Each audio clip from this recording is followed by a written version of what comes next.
to present the opening round of the District 1 Quad A football playoffs right here, as usual, it seems, at War Memorial Field in Doylestown, Pennsylvania. Hello again, everyone. Bob Friedman along with Florian Kemp, and down on the field, of course, will be John Price. Wait till you see how he's dressed. They've done a good job with him tonight. But I'll tell you what, this is a game that is a little different than it's been in the past. Last year, you had a Hatboro Horsham one year, you've had Wissahickon, you've had Coatesville come in, but this year it's a suburban one flavor, Florian, and it's the sequel, Penn versus Penn. The first game I was there, it was just a killer in pouring rain. Well, if you recall, Bob, you were not there alone. I was right on your side. That's right. Where we find ourselves. It was you and me. That's right. Boy, I'll tell you, when you get old, the mind just slips away. But the difference is our fans had a chance to see these two teams already. They had a preview of tonight's match, but like you said, I always feel I break the season up into thirds. This is the most important. There is no tomorrow here. For North Penn, they know what they have to do. They should feel confident coming in here. But of course, CB West, I think, on their side, in their favor, is the tradition of winning. Big factor for North Penn, though, is the fact that Martin Leonard, who went out early in the season, he went out. Remember, we talked to him. They talked to Martin Leonard. John talked to him at our game, and they played. He said, "Will you be back?" He said, "I'll be back in time for the playoffs." And guess what? Martin Leonard is in uniform tonight. Chris McKelvey is back in uniform tonight. Big pluses for North Penn, who had injuries all season long. Talisa, remember, went out, and Kuklik did such a great job coming in at quarterback for him. They've had people go in and out. Jeff Craig is back tonight. You've got people who can really play, and they're ready to play. For CB West, of course, saw Chris Ortiz back last week, and that's great news. And West, they've got that tradition. They come on this field. They know that they've been there before. They're playoff tested. North Penn, a little young. We'll see if they got the yips. Well, you talk about individual players. You talk about talent. You talk about coaching. Bob, it's almost even across the board. But I'm going to call attention to what I call the silent majority. That's the offensive line of CB West. If they're on tonight, it's going to be very tough to stop the defending PIAA Quad 4 State A champs. And that's true. They played a little bit down a couple weeks previous. A couple games in a row, they kind of escaped from Council Rock. But came in last week and put a performance on against CB's and said, hey, we're ready for the playoffs. For North Penn, they're coming off a tough loss, and the biggest loss of the season to Norristown, who handled them readily. North Penn, of course, is the 4th seed in the district, the final seed. And, of course, Norristown is playing at Penridge, another 2 Suburban 1 teams, and another team in our viewing area, of course, in Penridge. So an exciting game it's going to be as they start to introduce the North Penn players. Well, we just want to welcome a number of sponsors that have joined us in tonight's Tri-State Media telecast of this championship playoff game here. And we want to remind our viewers that tonight's pregame was sponsored by Travis. Or if you're a local to Lansdale, Traves. That's the diner place, home of the Eat Hearty Healthy Menu, approved by Abington Memorial Hospital. Absolutely. I've been there. I've lived in North Penn area for 24 years. Been to Travis or Traves a number of times. The locals call it Traves. That's why I say that. Bob, I'm just disappointed I didn't have a chance to meet you for the pregame meal there. Well, I'll tell you what. I stocked up. I was 140 pounds before I got here, and now look at me. You're looking good. There you go. At any rate, during the game also, as always, John Price will be there, and wait till you see him. He is dressed to kill and perform a memorial service. Decked out by one of our sponsors tonight. We'll be looking forward to talking to John during the game. But right now, as the North Penn team is introduced, we're going to cut away. We're going to take a little bit of a break, catch our breath, and we will be back for the opening of this first-round playoff District 1 Quad A State Football Championship tilt between North Penn and CB West as West comes on the field right now. We'll cut away and be right back. Don't go away.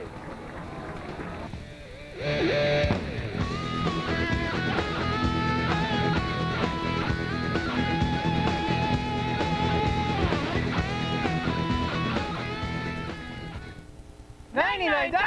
$99? Only $99, you can experience the fun and excitement of Orlando and see your favorite attractions. You'll get first-rate hotel accommodations and enjoy fabulous food. Plus, we'll extend your vacation an additional 2 nights in Daytona Beach. That's 6 days and 5 nights for less than $17 a day, and kids go free. And with your order, you'll get our Florida discount book published by Entertainment with hundreds of dollars in savings. Call now. Hurry, space is limited. Call now, 800-317-5283.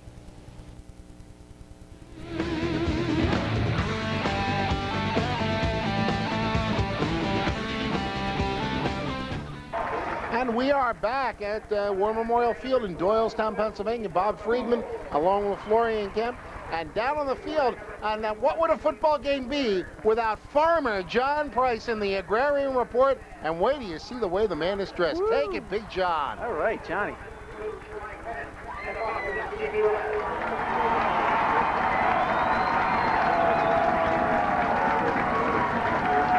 I'll tell you, he was so well attired that he just took your breath away, and the voice, you just couldn't pick it up. But right now, let's go back to what's happening. Central Bucks West has been introduced to a roaring crowd. Going to be a great game tonight, Florian. That's right. You mentioned John Price down on the sideline. You mentioned his dapper appearance, but we've got to thank Ventresca. That was a special sideline report sponsored by Ventresca, one of the number of sponsors that have joined us tonight in this exciting telecast. And we'll get a chance to hear a little bit more about Ventresca's men's specialty clothing store. I have clothing there, and I'll tell you, I am tough to fit. They do a great job. Ventresca's is terrific. Just terrific clothing. In all seriousness, got a beautiful tie on tonight. Great looking outfit. Now, John is a clothes horse as it is, but even better right now. But let's go to the middle of the field right now. They're going to have the toss of the coin, and the officials will be introducing the captains. You see the 5 captains for CBS. John Wilson. Number 89. Okay, North Penn, going to call the coin. 76. We have a tail. We have a head. Call while it's in the air, but I'll let it hit the ground, okay? Heads. Okay, heads is the call. Dave Heads Coslow it is. White is your North choice. Penn You won can the pick, toss. receive, defend the goal, or wait until the second half. Well, you're going to receive. Which goal would you like to defend? Put your back that way, please. Put your back this way, White. White, won the toss. They will receive. Okay, fellas, shake hands. Bring them out. So as you heard, Dave Coslow, one of the tri-captains for North Penn, called heads. It was heads, and the blue and white attired North Penn Knights will receive. Hey, we will right now, let's take a quick break for the national anthem as we stand up and honor America.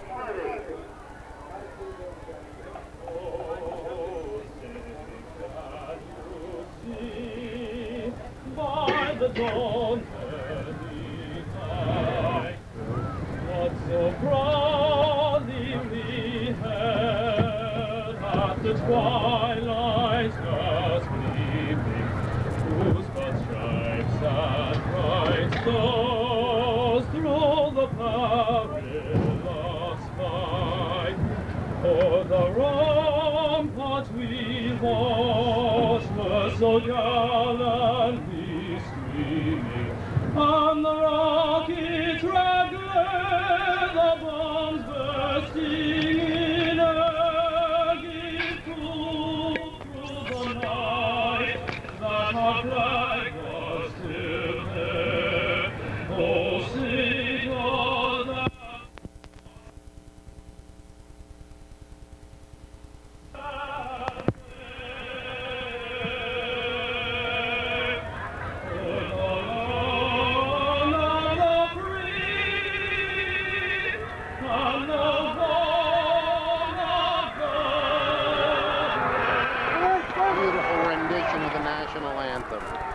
See if we can get that young man's name.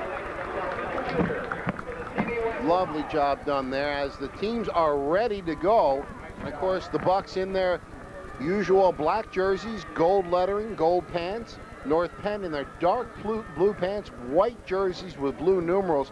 Florian, as we talked about, we were both at the game. It was pouring rain last time.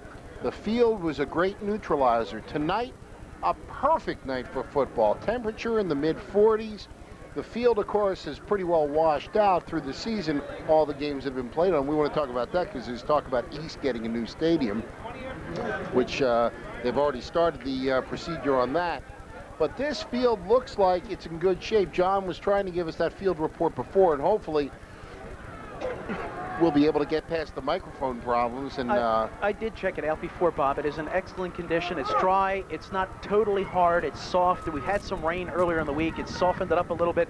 But the conditions are absolutely perfect. Not much of a wind factor. You look at the two teams. If you're North Penn, you're coming in here. You should be a little loose. You really have nothing to lose. You have everything to gain.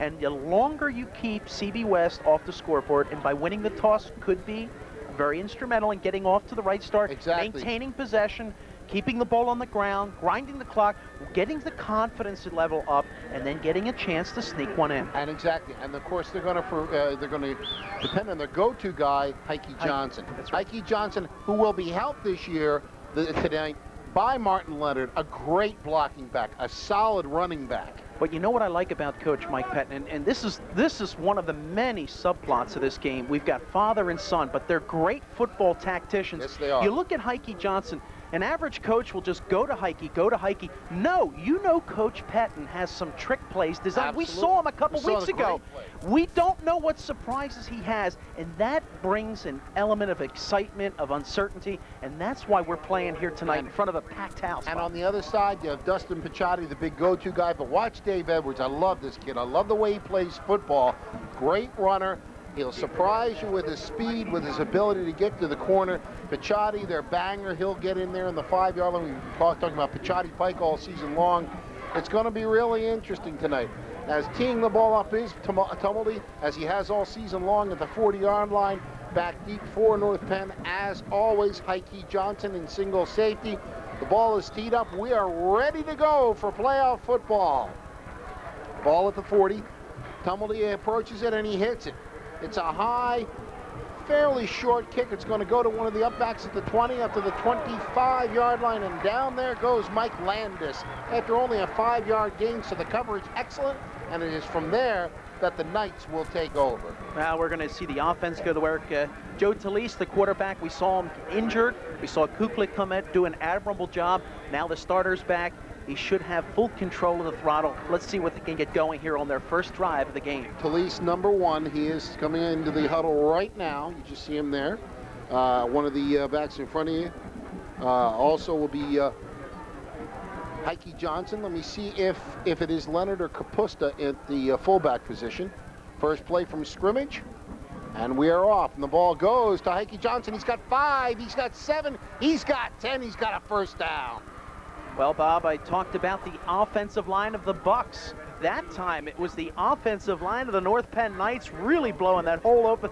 Give some credit up front there. You've got Corey Jackson, Jeff Michael, Dan Chang, Dave Koslow, and Chris McKelvey right across that front line. Check one. And Aaron Thomas also was in the game, another really solid running back for the Knights, as they showed a very solid running back to look. Now let's see what we got. They're going to measure for the first down.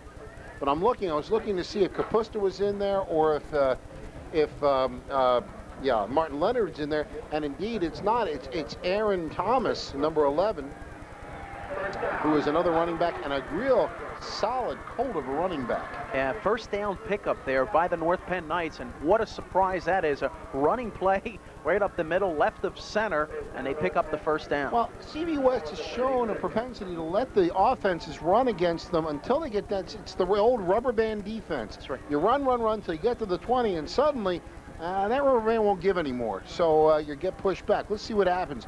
1st and 10. Johnson, the tailback, staggered backfield. Talise, handoff to Johnson, finds a hole in the right. He's got 5, he's got 10, he's got 15 yards. Heike Johnson bursting through a hole, and he did the right thing. He didn't just run into the line. He cruised for a moment, did what great runners do, saw the opening, and accelerated. Heike Johnson off to the, I think, Bob, maybe he heard there was a special at Travis, and he's hurrying down to get to halftime lunch. That time right up the middle. Some great determination, and once again, that offensive line, great timing, great coordination to push that defensive line of the CB West Bucks back and open up that lane. Again, a first down ball at their own 49-yard line. Early in this game, no score. A little confusion on the line. Talise over the ball. He doesn't like what he sees, and he calls timeout. So they take a quick timeout, And we'll take one here. As we say, we are in a timeout, which is sponsored by one of our friends at Domino's Pizza. One of our sponsors tonight. Why not take a moment and give Domino's a call, and you'll get your fresh, piping hot pizza delivered to your door in about a half an hour. Mention this game and get a free topping. How's that for a deal, Bob? You know, we did that last week. I'm still waiting for my pizza. My Domino's pizza. Is that right? Ooh, love Domino's. Did you bring your cell phone? Let's go. I did. I should call Domino's. We could have it by the end of the half. That's by the end of the half. At any rate, you saw Michael Penn, the junior, that come on the field with his hands up. It looked like his offensive line got confused on assignments, and this will drive a coach crazy because you just had 24 yards in gains on your first 2 running plays. You've got a groove going. All of a sudden, there's a little confusion, and Talise did what he had to do. He called timeout. But it kind of slows things down. It gives Mike Terry a chance to call his defense over the side, say, let's make some adjustments. Let's see what happens. Well, we saw a defensive change, and that's what startled the North Penn offensive players, and they called the timeout. First and 10, ball at the 49-yard line of North Penn. Handoff underneath goes to Kapusta. Kapusta's got 4 or 5 yards, so Mike Kapusta, who's in a fullback, gets the quick hitter, and he gains about 5 yards and move it inside Buck territory to the 46-yard line. Some real edgy timing there behind the offensive line. The Talise over to Kapusta, and you saw that time the Bucks of CB West get some great penetration, Bob. They nearly killed that play from behind the line of scrimmage, but it was some quick running by Kapusta enabled the North Penn Knights to pick up a gain. So, ball at the 46-yard line of Central Bucks West as North Penn has moved smartly on this first possession. Single setback. Now they switch back to staggered Heike Johnson, the tailback, wing to the right side on 2nd and 5. Ball goes to Johnson. He's got not much room there as they stack him up over the right side. He'll get about 2 out of the 44, but that's it. It'll make it a 3rd and 3. Well, that time the Bucks defense had a good eye on the ball carrier, and you saw the entire defensive line led by the linebackers behind the linemen shift over to that left side, fully keyed on Heike Johnson, coming up with a nice stop. So on this play, let's see if they try some type of a rollout action, see if they can. Remember, they've got a great receiver in Evan Fitzpatrick. Very good hands. He made a big catch last week, put him right back in the game against Doylestown briefly, and he lines up wide to the left side. Backs are split behind Talise.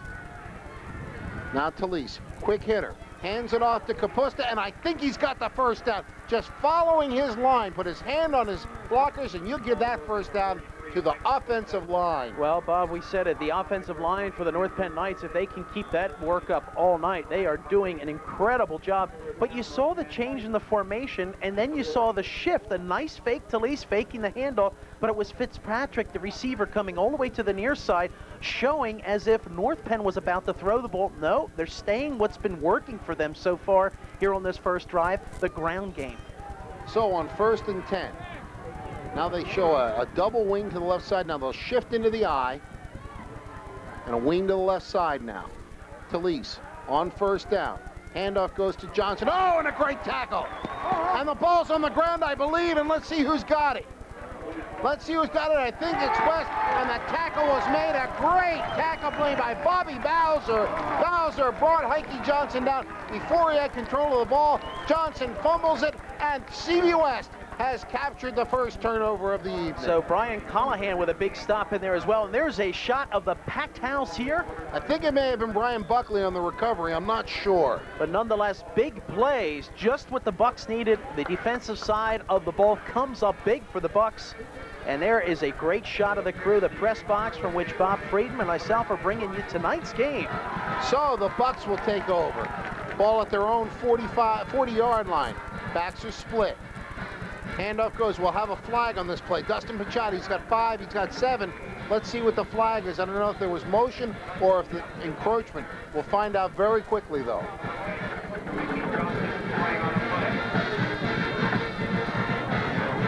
Dustin Picciotti, a good shot there from field level. Some great camera work here done by our production crew. Led tonight by our director, Jeff Kennedy. Audio's handled by Mike Miller. Graphics, Kim Newell. And our camera, Terry Colbert, Kevin McGorry, and Denny Longlame. And our field reporter tonight, John Price. And you're going to see motion against CB West, and Coach Spetton Sr. isn't going to like that. Little anxiety, of course, the offense, their first drive, their first play of the first half. And you take a look, it was North Penn Knights, Bob, maintaining possession and methodically working that ball upfield. With an illegal formation on the offense, 6 men on the line of scrimmage. Repeat first down. Now see, the tight end, as you know, the end has got to back off. You can only have 5 men, and when they lined it up, he was on the line of scrimmage. Now, if you're Penn Jr., you've got to, or Dick Beck, or you, whatever, you've got to be talking to your offense who's out on the sideline now, saying, hey, look, guys, we moved the ball. Let's hold them here. That's right. Now, they have a 7-yard gain negated by a 5-yard loss. Let's see how the defense responds to that. Because you can do that usually against an average team. Against a playoff team, a penalty like that can shoot you right in the foot. Let's see what happens here. Let's see how CB West recovers from this. Backs are in the eye. First down. In motion was Kinzel.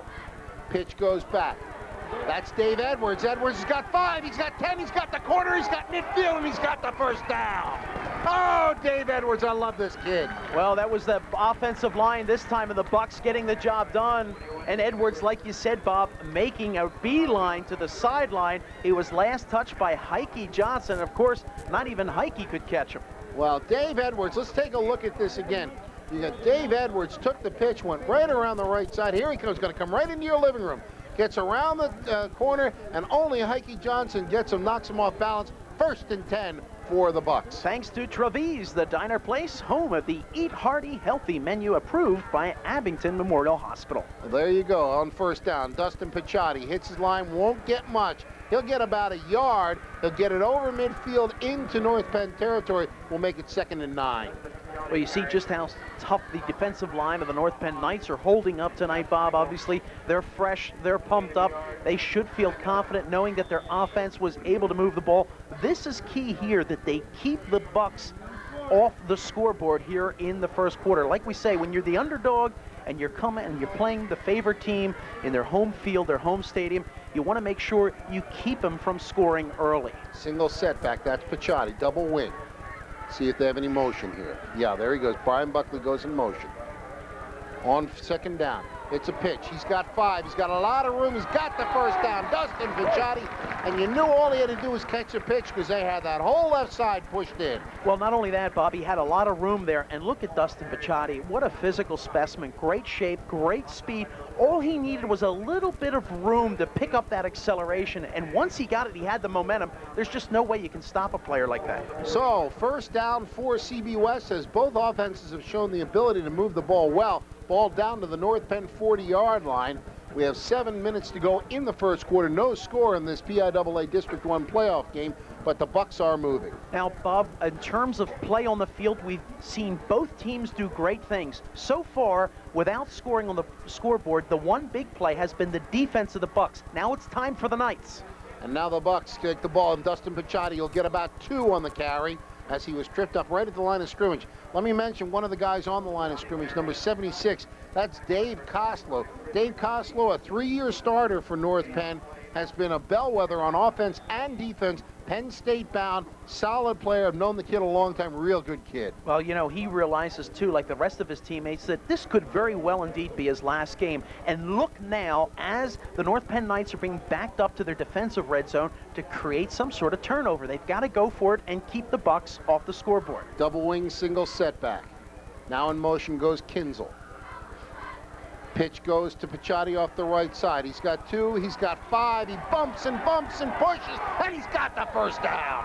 Oh, Dustin Picciotti stopped 5 yards short, would not be denied. There's a great example of individual determination, some great teamwork. You just mentioned Dave Koslow. Well, Dave Koslow was the first guy to get beyond the line of scrimmage. He almost tripped up Dustin, but Dustin kept his balance, good agility, just kept driving those legs forward, picks up a big first down. Nothing fancy about it. Both times they put the double wing, they put the man in motion, and they run to that side.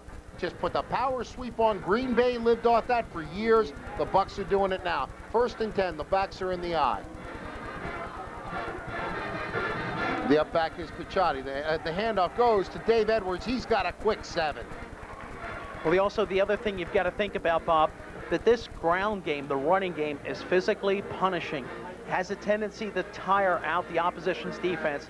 And once again, I bring attention to that offensive line. There's a look of many of them, the silent majority. Guys that have been training since the end of last year, waiting for this time of year, realizing that, hey, we're just a couple of games away from that state championship, and we'd like to get it done here tonight. Gain of 6 on the play by Edwards. 2nd and 4, ball at the 23-yard line. Backs are in the eye. Handoff goes to Dave Edwards. He goes down quickly after a gain down to about the 20-yard line.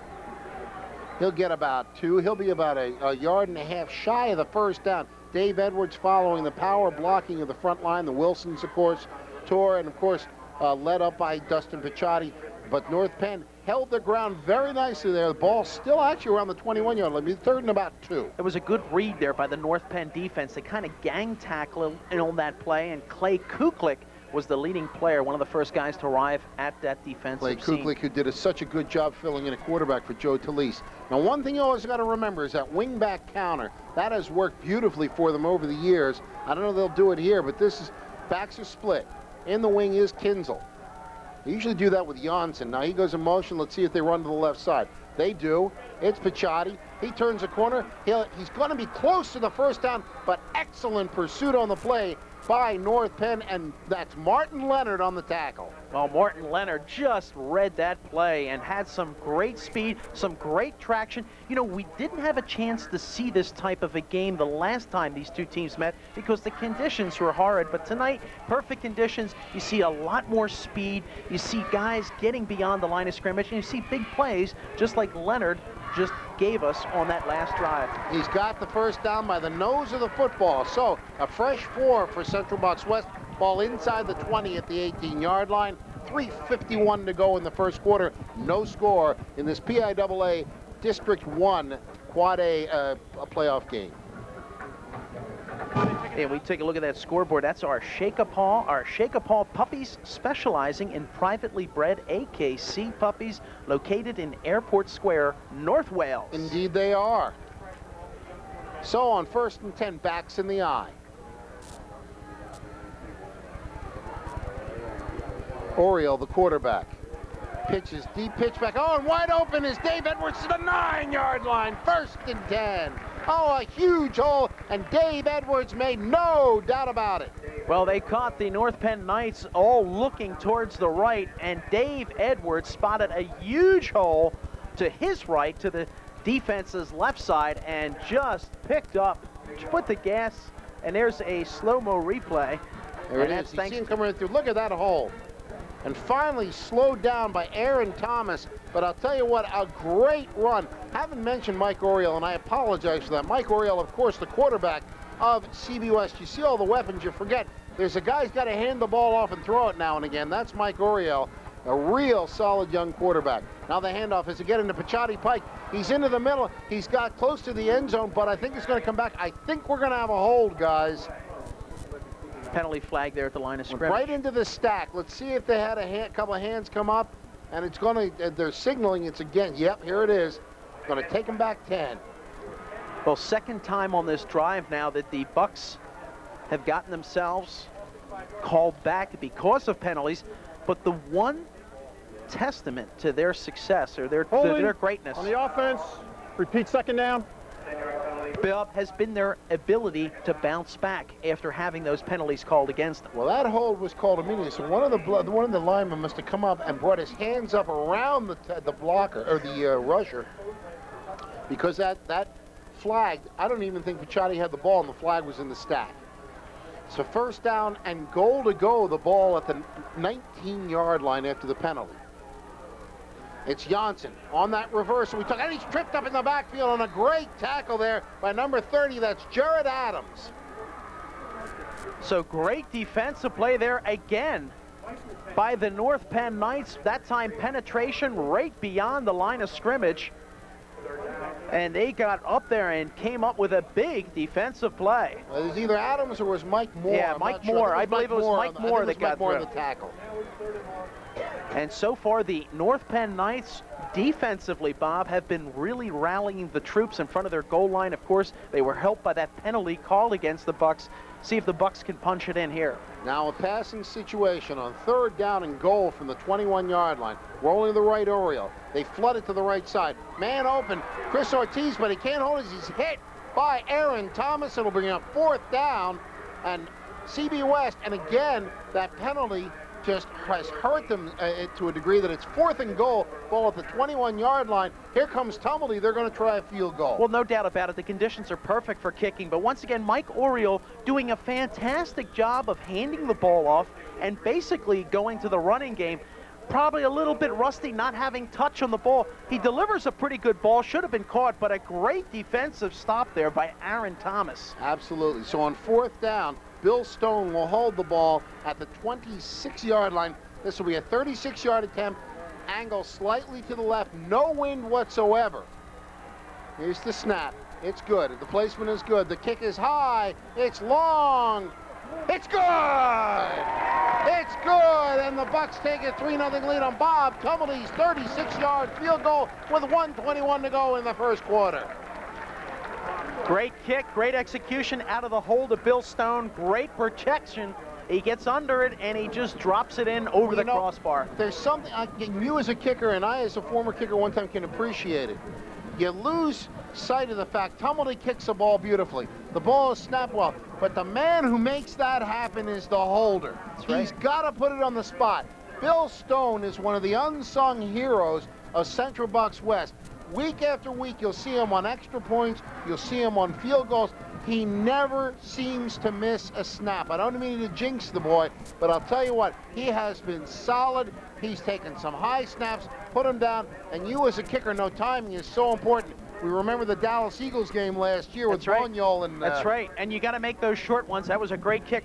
But Bob, so far, a moral victory defensively for the North Penn Knights, only holding the Bucks to 3 points. But once again, I want to bring our viewers' attention that big games are often settled by 1 or 2 plays. Once again, that first offensive drive, the North Penn Knights killed by a turnover, and the offense gets the ball back, and then finally, North Penn is able to hold the Bucks to just 3. Do you remember what won the game for the Bucks in the first game?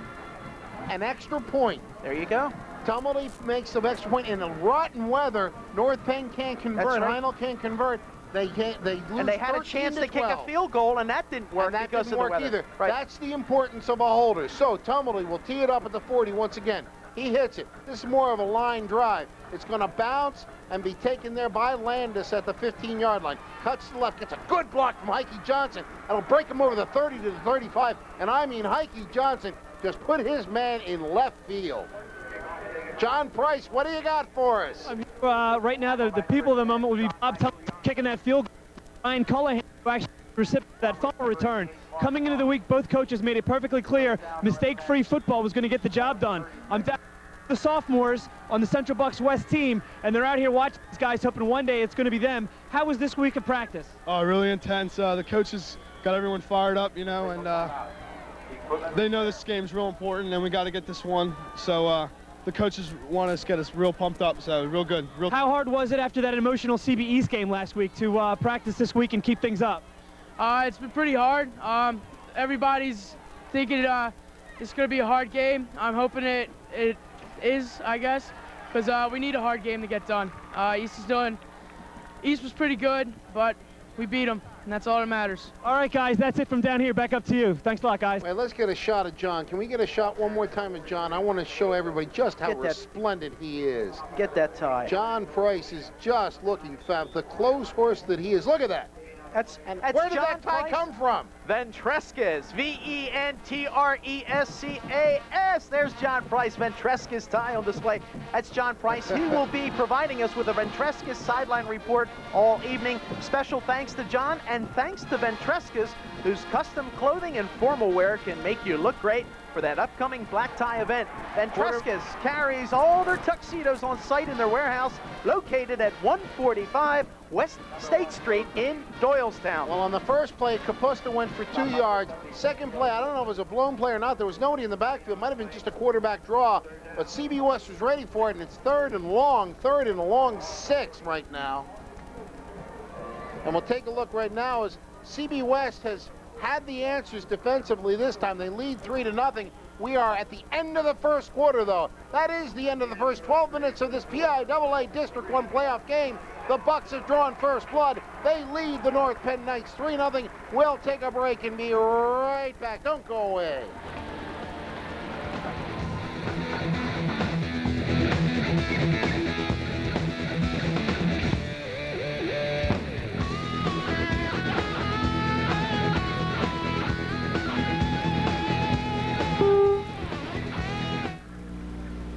I started out with this little bare bottom, bare walls, and a display full of ideas for Joey's room, using this fantastic new Crayola paint. Just imagine, Crayola colors, like grape jelly for the walls, sunspot, and glitter and glow for the stars. Fun stuff like stamping and stenciling are easy with these step-by-step idea guides.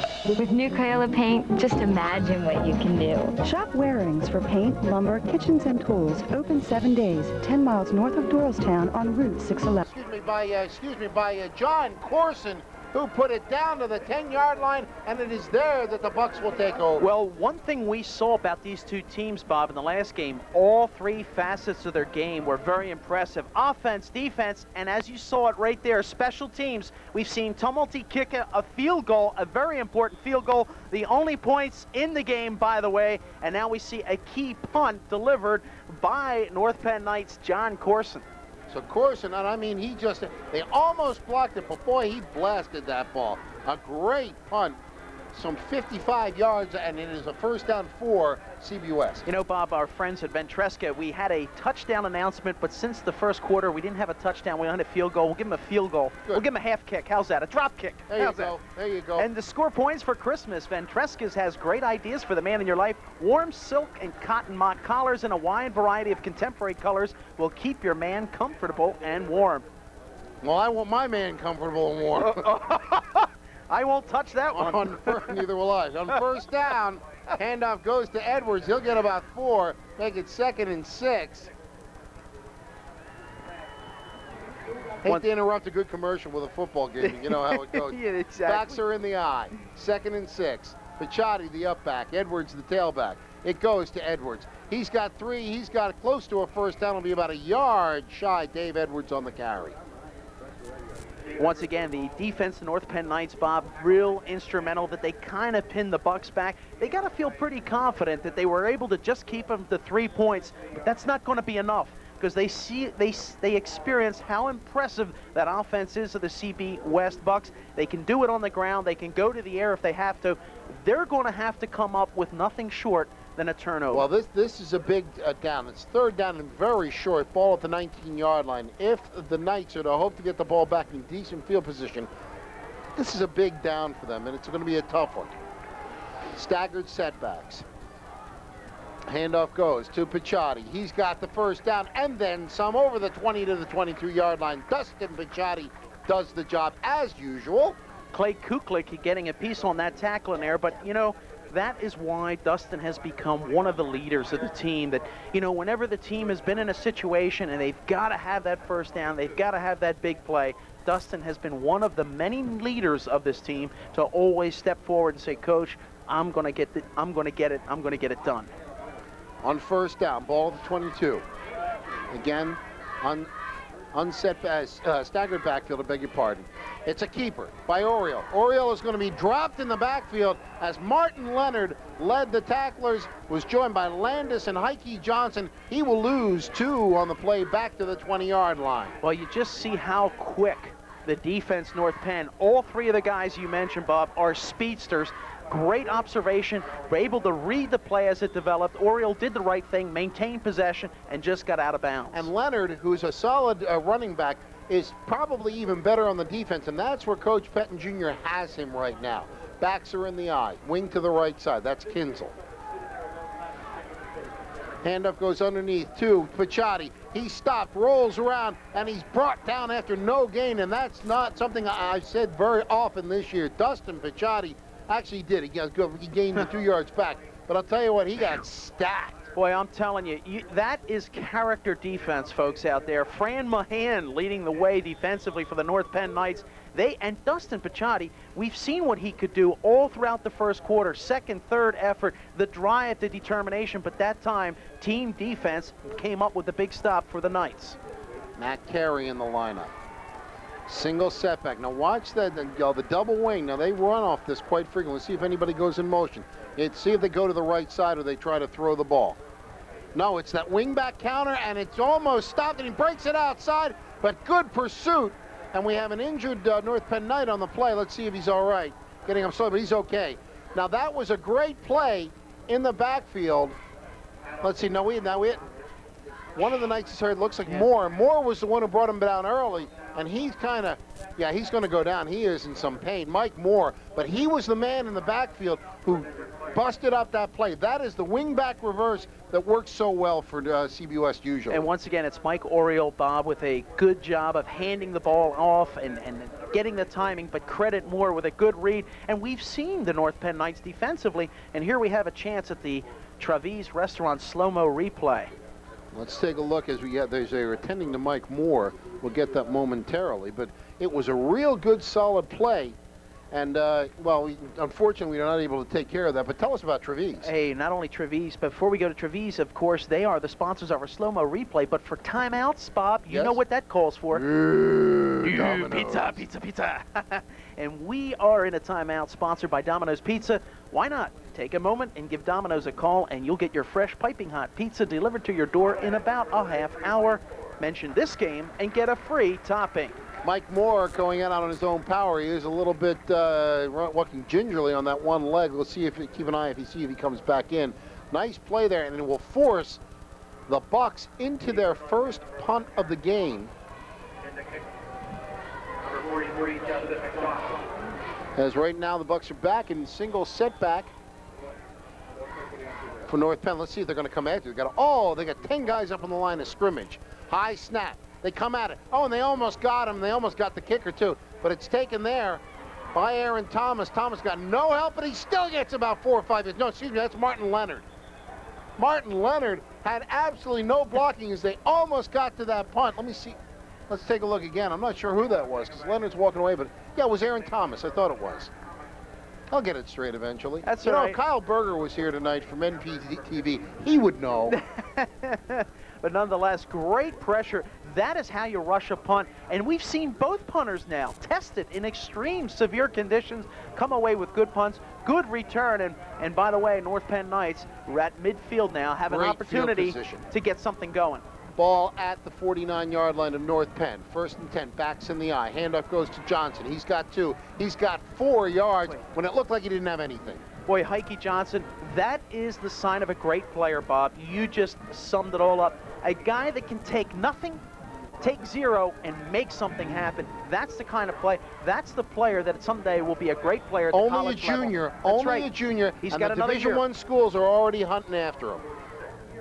So he has got a real solid and a great kid. As it's been well documented. My daughter, of course, the younger one, is a senior this year. And they said he's just a great kid, just a great young man. Backs are split on 2nd down and 6. Wing to the left side. Now in motion. Goes Aaron Thomas. It's a keeper by Talise. He cuts upfield. He won't get much. He won't get to the 45. We'll call it a gain of about a half a yard. But Talise trying to pick his way, and they strung it out beautifully, did CBWest. Good defensive pursuit there by the Bucks. Brian Callahan involved in that play, and Brian has come up with a couple of big stops, including a fumble recovery, which we didn't know who it was, but as you heard, they were talking to John Callahan with a fumble recovery that led to that field goal by CBWest. As we have 7 minutes to go in the half, 3-0 Central Bucks West leading North Penn. North Penn with the ball at the 45-yard line, 3rd and 5. Backs are split. Moving up to the line of scrimmage now. Talise on 3rd and 5. And they took too much time. They took too much time. I think he audibled, and he didn't see how much time he has left, and this is going to cost him 5 yards, and that's a tough one. Well, you know, Bob, this type of a game, there's a lot of concentration, there's a lot of intensity, there's a lot going on for a lot of the younger players, especially for North Penn. This is the first time they're in this situation. It's normal to get excited. We've seen CB West, the experienced team, have penalties called against them, but we've seen why they've become a great team. They've been able to recover. Let's see here if the North Penn Knights are able to make something out of this situation. And their go-to guy on third down is there, Evan Fitzpatrick. He'll come wide to the right side. Man in the slot right now. On third down, pitch goes back to Heike Johnson. He's not going to get anything as the deep pitch and the pursuit by the black-shirted CB West, the Mighty Bucks, will bring him down for no gain. It'll be 4th and 10. Brian Buckley, Billy Stone, the whole gang in there just read that play and came up with a key stop. They were lucky to get back to the line of scrimmage. And so far, Bob, I know the scoreboard reads Central Bucks West 3, North Penn nothing. But credit the CB West defense. I give them 2-0. Well, actually, the big play by the defense, in all fairness, again, just as North Penn was aided, CB West aided by a delay of the game. Now, Corson, after punting beautifully the first time, will get his second shot at punting. Good snap. He'll get it away. This one's not as good a punt. It's a low one, returnable. Bounces high, picked up at the 15. By Camber, and over the 20, the 25, the 30, the 35, cuts inside at the 40, up to the 45-yard line, the 47. Camber with a great return, gives the Bucks wonderful field position. Well, it's a shame because we saw North Penn just the last time. John Corson hit a beauty of a punt. That time he felt the pressure, hurried a little bit, did not get the hang time, didn't get the trajectory. And when you look at a guy like Camber that can make a return, has the speed, not only that, he's got the blocking. Here's our slow-mo replay. Now watch him turn the jets on. Dave Camber follows his blocks. Now right here, he turns it on. Here he goes. Beautiful camera work. Look at that angle, Bob. Oh, Makes you feel like you're right there. Hey, and that's a special thanks to Travis, the diner place, home of the Eat Hearty Healthy menu, approved by Abington Memorial Hospital. Dave Edwards on the carry. He'll get 6 yards, and the Bucks look like they are energized. Oh, there's no question. Big plays make things happen. The defense has gotten things started for the Bucks. Couple of big stops, but that time it was special teams. Special teams already with 2 big plays. One, the field goal, and the other, a punt return, and that's the difference in the game. Now North Penn's defense will be tested because the Bucks have gotten the big return. They got the ball down in North Penn territory at the 45. They got the horses. They got the experience. Let's see if Mike Pettin Jr.'s team can rise to the occasion. 2nd down and 4. Ball at the 45. Now, they rose last time. They got it down to the 10-yard line and weren't able to get anything but a field goal. Let's see what happens here on 2nd and 4. It goes to the big guy, Picciotti. He's got the first down and much more, as he only needed to be one man. Landis brings him down. Otherwise, it's a 6-pointer for CB West, and they're just tearing up chunks of yardage right now. Great work, Dustin Picciotti, but once again, the offensive line of the Bucks getting the job done. Dustin sees the hole, and he gives Mike Landis a ride for about 6 or 7 yards downfield. 1st and 10, the ball now resting at the 34-yard line, making the 33 of North Penn. Oriole will lead his team up over the ball. 4:30 to go in the half. 3-0, but the Bucks are on the move again. Backs in the eye, wing to the right side. Handoff goes to Picciotti. He's got 5. He cuts outside. He's got 15 and brought down to the 18-yard line. A great run by Dustin Picciotti behind great blocking. Great play selection, a variety of a show out there, players all over the place. Dustin Picciotti wide open, just like the Grand Canyon, making his way up towards the goal line. A great pickup of a 1st down. You know, this is something Pettin Sr. would do. Let's see what happens from here. Somewhere along the line, you get the feeling Pettin Jr. is going to call a timeout here to try and regroup his team. Well, Bob, we did not need a measurement, but we have to speak of it because it has to do with Ventresca's. You always get a great fit at Ventresca's custom clothier and formal wear, but time is running out for measurements in time for Christmas. The cutoff date is Friday, November 20, so stop by Ventresca's. There goes Picciotti. He's got it down to the 10-yard line. 1st down, or close to it. And that is by our good friends at Ventresca's on State Street in Doylestown. So it's not quite a first down. 9-yard gain on the play. Make it 8 yards as they put it down just outside the 10. It'll be second down and a long one. Make it 2 yards. Well, once again, you know, Bob, we're nearing the end of that first half, and it's been a grueling first half for the North Penn Knights defense. These guys have been backing up. Not to say they've been on the receiving end of that punishment of the offensive line of the mighty Bucks. Ball down inside the 10, or just outside the 10-yard line on 2nd and 2. Full house backfield. Oriole with a long count looks it over. He'll hand it to Picciotti. He's to the 5. He's to the 3. He's to the 2-yard line. Dustin Picciotti. Up Picciotti Pike. He's got the first down. It's 1st and goal. Well, the North Penn Knights are trying everything they can to stop him, but it just appears that they are unable to come up with the key turnover, Bob. That is what they so desperately need, because as we're within the final 3 minutes of the first half, if the Bucks put this in for a touchdown, we're looking at a completely different game coming back towards the second half. 2:50 to go in the half. Full house backfield. Actually, power eye to the right side. It's to Picciotti. He's to the 2. He's to the 1. He pushes. Is he in? No, they're going to give it to him right up against the nose of the goal line. Well, that's, again, the second what I call character play by the defense North Penn Knights. You know, they've been bending, but goal line stand is perhaps the most critical component of a team. That time, they stood up tall. One thing you've got to hand it to the Knights of North Penn, Bob. They're a team that is not going to concede anything. Well, at this point, the ball nose is up against the goal line. I have seen Oriole call his own number here, but you got to think it's going to be to the big guy, number 33. Let's see what they do here. Power eye, look to the right side. Tailback is Picciotti. 2nd and goal. It's to Picciotti. He's in, standing up. Touchdown! And the Bucks take a 9-0 lead with 1:57 to go in the half. Folks, get up on your feet, cheer the mighty Bucks. And if you want to score points by looking sharp and feeling good for Christmas dinner, or you want to give someone special a custom suit or sport coat, stop by and see Len at Ventresca's. Free gift wrapping of your holiday purchase is also offered. You know, I'm looking for a new tie for the holidays. I'm wondering if I can go to Ventresca's, or I can send one of my loved ones over there. They'll get me one of those ties like John Price has got. That is one fine-looking tie. Tumbledy out of Bill Stone's hold.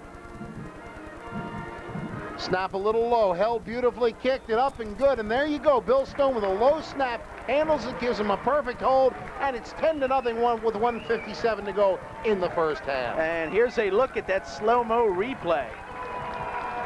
Well, there he goes, standing up. Great blocking off the right side, off the power eye look. Just too many black shirts there, not enough white shirts. That'll be yardage. That's a nice touchdown drive, but all set up by Dave Camburn. Dave Camburn with the punt return. Again, the silent majority of the offensive line consistently doing their job. You said, Bob, there were games where they really weren't playing up. The fans are excited. They are pumped up. And, of course, our scoreboard announcement, Shake-a-Paw, our friends that have joined us for tonight's game, Shake-a-Paw Puppies, featuring a do-it-yourself dog wash. Can you believe that? I'll tell you. You just got to stop over at the Airport Square in North Wales. So look at it. Before we go on, I want to say congratulations to my own girls, my soccer girls. Hey, my MSA Soccer Girls U19 team clinched the championship for the 4th straight year. I'm going to name some girls as we go along in the game, because this is going to go out to both North Penn and CB West, and I got girls from both schools on that team. Started out with my captains, Monica Fisher, Molly Davler, my goalkeeper captain, who is Annie Kletzel, who goes to Lansdale Catholic, and of course Missy Patterson. The 3 in North Penn, 1 at Lansdale Catholic. One of my forwards played a great job this year, is in the stands with CB West, one of the twins, Robbie Kirshner.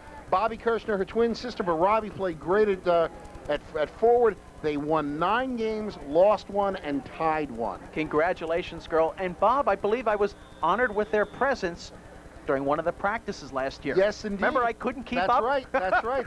You know what they look like. That's so, right. Tumbledy on the high kickoff. It'll go short to Landis for his 3rd kickoff return of the night. He'll take it to the left side. Gets it up to about the 30-yard line. Brought down by a couple of tacklers, led by, it appears, number 43. And that'll be Justin McDonald. John Price, what you got down there? Up in Doylestown, yeah. Ventresca's sideline report coming Yo, up. John. Check out that tie, folks. Hey guys, how you doing? I'm down here with a couple of the future Bucks, some big fans.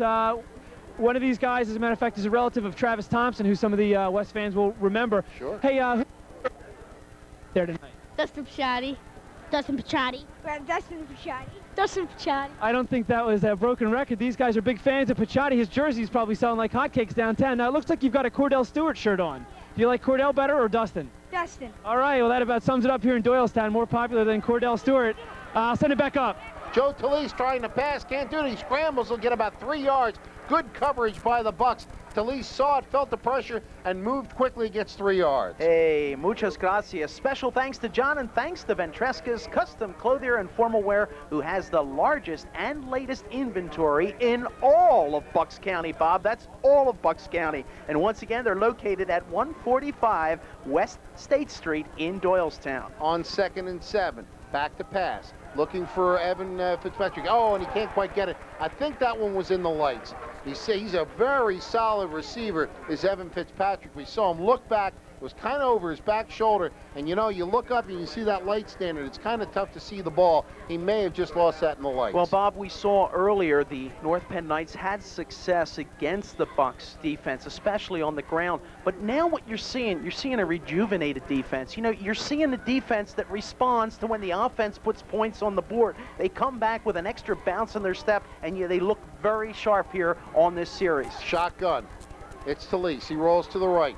He looks. He throws. He's got a man a little bit too high, as he had Fitzpatrick, but it's too high. It'll be 4th down, as Fitzpatrick was open, but he couldn't quite get it to him. He felt the pressure, and with 1:10, guess what? The Bucks got a chance to get the ball back. That's right, but once again, if you're North Penn Knights, Bob, all you could do was gamble. But I talked about the enthusiasm, the spirit of the defense, CB West. They had all the options covered. Talise was smart, had to throw it high and out of bounds. Corson will stand back at his own 20-yard line, 21-yard line. Camburn among the people back there. This one's high, not quite as long. It's going to hit.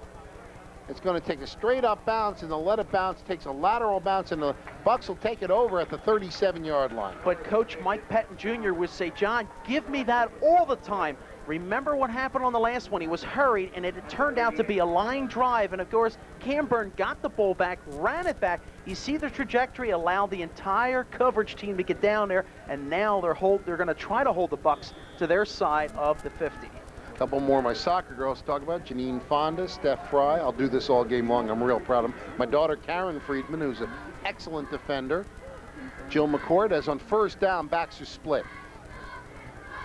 Handoff goes to Edwards. He breaks a tackle, goes to the right side, cuts it downfield inside the 50 to the 45-yard line. He was going to be stopped in the backfield, sidestepped the tackler, showed the speed to the sideline, and Dave Edwards, big run for 1st down, and he gets out of bounds. Well, I'll tell you, Dave Edwards, it was a fingernail, I believe, of Martin Leonard that tripped him up, because he would have been off to the touchdown to pick up the 2nd touchdown of the half, but I think Martin Leonard stuck his hand out there and tripped him up for the stop. But you can see now how explosive the Bucks are here late in the 1st half. Bucks have all 3 timeouts left. Double wing now in motion. Goes, that's Ortiz.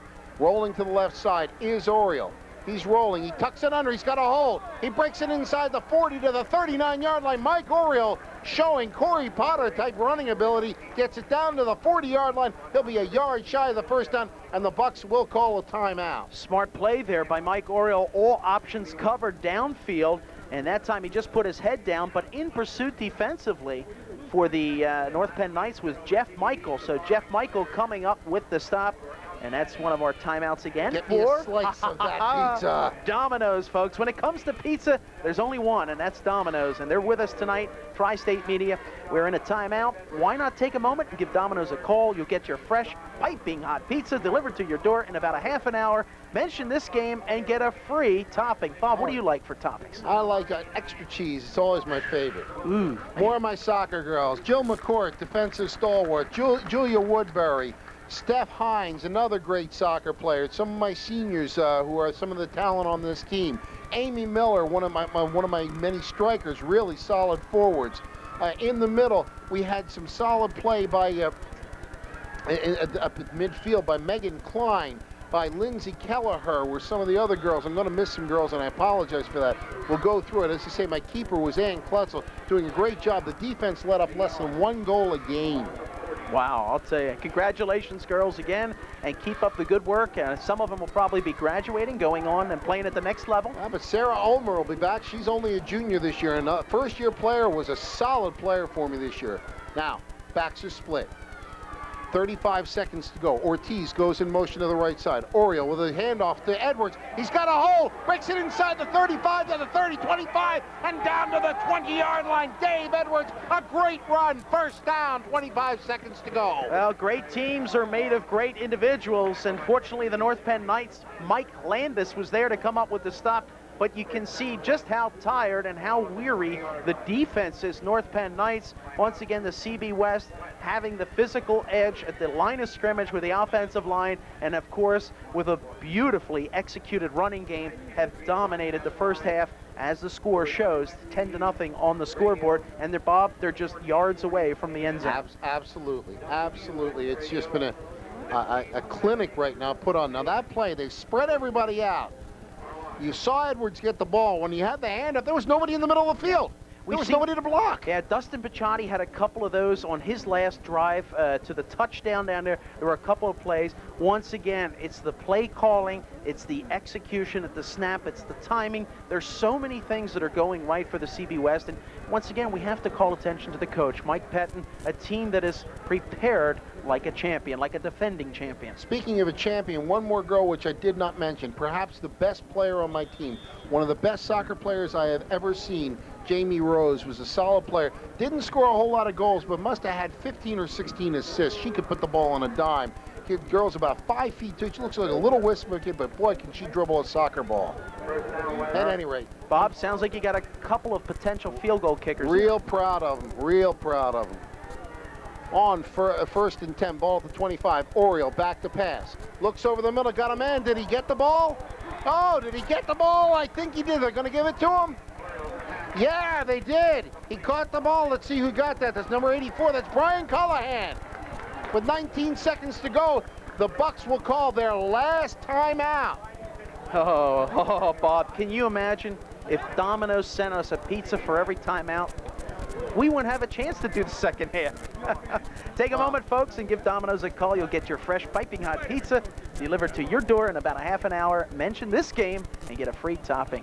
I'll tell you what, the timeout is called right now. Now, the Bucks have moved smartly. You know, the one thing, the dangerous thing about trying to get a 2-minute offense going is against the Bucks is if you give the ball back to them with more than a minute to go, you got a real shot to offer them points.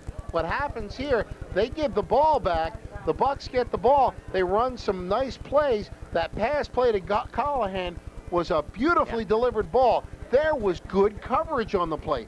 And the one thing that Oriole did, he stayed strong in the pocket. He threw the ball where only 2 things could happen: caught or incomplete. There was no chance for an interception. He directed it down, and that's exactly how you throw it. You threw it away from the defensive back so that if it had a chance of being intercepted, it would hit the ground first before the defender could get the ball. But, Bob, I'll tell you, if you're CB West, you never sit back. You continue to attack. And once again, Coach Pettin is looking ahead to the future. Now, how many times do you get a chance to do the 2-minute drill? Here's the thing.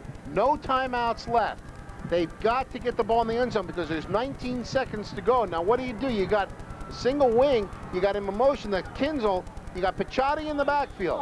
And there's going to be too much time. Either motion or too much time. We'll see what it is. It's going to cost them 5. Now you got a bigger problem because you're going to go back 5 yards. Too much time. It's going to go back to the 10. Is it a problem or not? Because now you have another option, which is to go to Edwards or run the option itself. Dead ball foul. You want to delay game. The offense. You want to go wide, I think, here. You want to try and get the ball wide. See if you can get a pass into the end zone, or if worse comes to worse, run the ball, get it out of bounds. If you get it out of bounds, you don't score, you still have 10 seconds to go. You can try a pass, or you can go right to Tumblety there. All right, Bob, let's see what they go. Single setback, that's Picciotti from the 10-yard line. Quick looking pass. He's going to fade to the end zone. Touchdown! Dave Edwards! Oh, and a beautifully delivered ball! Oh, Dave Edwards on the fade pattern, and I'll tell you what, an NFL quarterback couldn't have done it better. I'll tell you, it looked like NFL. That's why everybody, all the Bucs fans are on their feet. And there is a jubilant team, and rightly so. What a beautifully executed play. Automatic, systematic. What was that song? Keep me dancing. Go Grease Lightning. I'm telling you, I'll tell you what, as you go over the end zone, that sound you heard was the arrow going through the heart of North Penn, as 14 unanswered points in the last 2 minutes of the half, and the kick is partially blocked. It'll be no good, so the score will be 16-0. But with 3 minutes to go in this half, it was 3-0. The Bucs score, they kick off. North Penn runs 3 quick plays trying to get some yardage. That doesn't work. 2 of them are incomplete passes. The Bucs get the ball back with 1:10, and they move the ball down, and they still got 14 seconds to spare. But it was the Bucs defense getting in that position. There's a good look at the crowd, and once again, when you hear touchdown and you hear points, there's our Shake a Paw scoreboard. Remember, to score points for Christmas, Ventrescas has all the great ideas for the man in your life. Warm silk and cotton mock collars in a wide variety of contemporary colors will keep your man, the snowman, comfortable and warm. Ho, ho, ho. Ho, ho, ho. Stop by and say hello to Len at Ventrescas. Hey, and don't forget to mention John Price's tie. That's right. John Price's tie. Beautiful Ventresca tie. Let me say this much. This game is a long way from over. I have seen North Penn come back in games. They are a solid young crew. Do not write the Colombian Navy out quite yet, because they have got some great leadership, great coaching, and it's a very solid young football team. So this game is far from over, as Tumblety will tee it up at the 40-yard line. One problem, however, the Bucs get the ball to open the second half. That's right, with a 16-point lead at least. That's exactly right. Well, unless the ball's... Hey, don't put it past Heike to run the ball back. Oh, no, and they're going to have... And keep an eye tactically what Tumblety kicks, where he kicks. Let's see if he kicks a low one here. Yep. There it is. It's down low, and it's going to go over. It's going to go to Heike Johnson, who will take it at the 7. He's out to the 10. Not much room. Now he cuts inside, breaks a tackle, breaks to the outside. He's at the 25, breaks it to the 30, and he's finally broke down at the 34-yard line. Wow. What a run by Heike Johnson to end the half. Folks, that's Division I college material right there. You take nothing and make something happen. Brian Buckley coming up with a tackle on that play, but Heike almost shaked and baked his way upfield. Well, I'll tell you, he needed one more block, and he is gone. They didn't let, one thing for the Bucs, they didn't let him accelerate. He had to dance a little bit to get out. If he gets a chance to accelerate, he's gone. We said the half was ending. It's not over. One more play. Tactically, a well-kicked ball. You hit that in the air, and Heike gets it 2 seconds quicker. He's off to the races. Talise on the keeper gets about 10 yards, but that will end the half.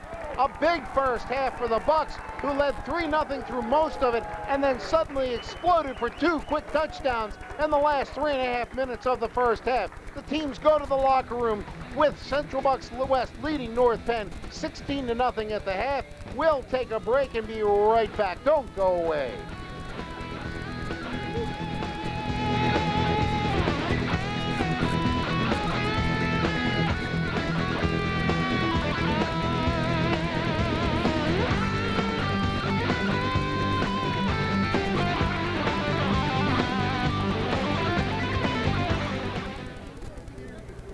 No one was home when they broke into the house, but the victim still felt frightened, violated, and it might have been prevented by Protection One, one of the largest and most trusted home security companies in the United States. Now, for a limited time, you can get a basic Protection One system for free. There's no charge for equipment, installation, or home hookup service. And with our 24-hour monitoring and lifetime service program, all for a low monthly fee, the people you love will feel safe and secure from burglaries, fire, and medical emergencies. We'll keep watch over your house night and day.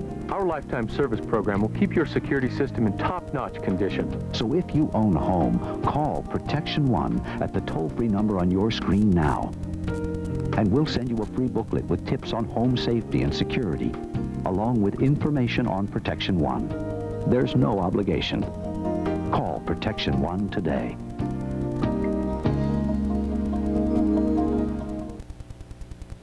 Is that same boring dinner making you blue? Want something new? Then you need the Sproutin' Onion, the amazing new machine that creates mouth-watering onion blossoms in seconds. Simply place an onion in the machine, then slice around the onion. In seconds, you'll have a perfect Sproutin' Onion blossom. It's that easy, seasoned to taste, and it's ready to fry or bake, just like it came from your favorite restaurant. It even comes with a bonus core remover, so there's a place to add your favorite dipping sauce. Best of all, the juices stay in the onion, bursting with flavor. But that's not all. Transform a tomato into a Sproutin' Tomato Blossom. Create hors d'oeuvres, tempting desserts, and more. This restaurant blossom maker costs $350. But now on this exclusive TV offer, you get the Sproutin' Onion with bonus core and recipe book for only $14.95. Order now and get the Super Dome Wizard free. It's a slicer, a shredder, an egg white separator, and juicer all in one. That's a $40 value, all for only $14.95. Not available in stores, so call now.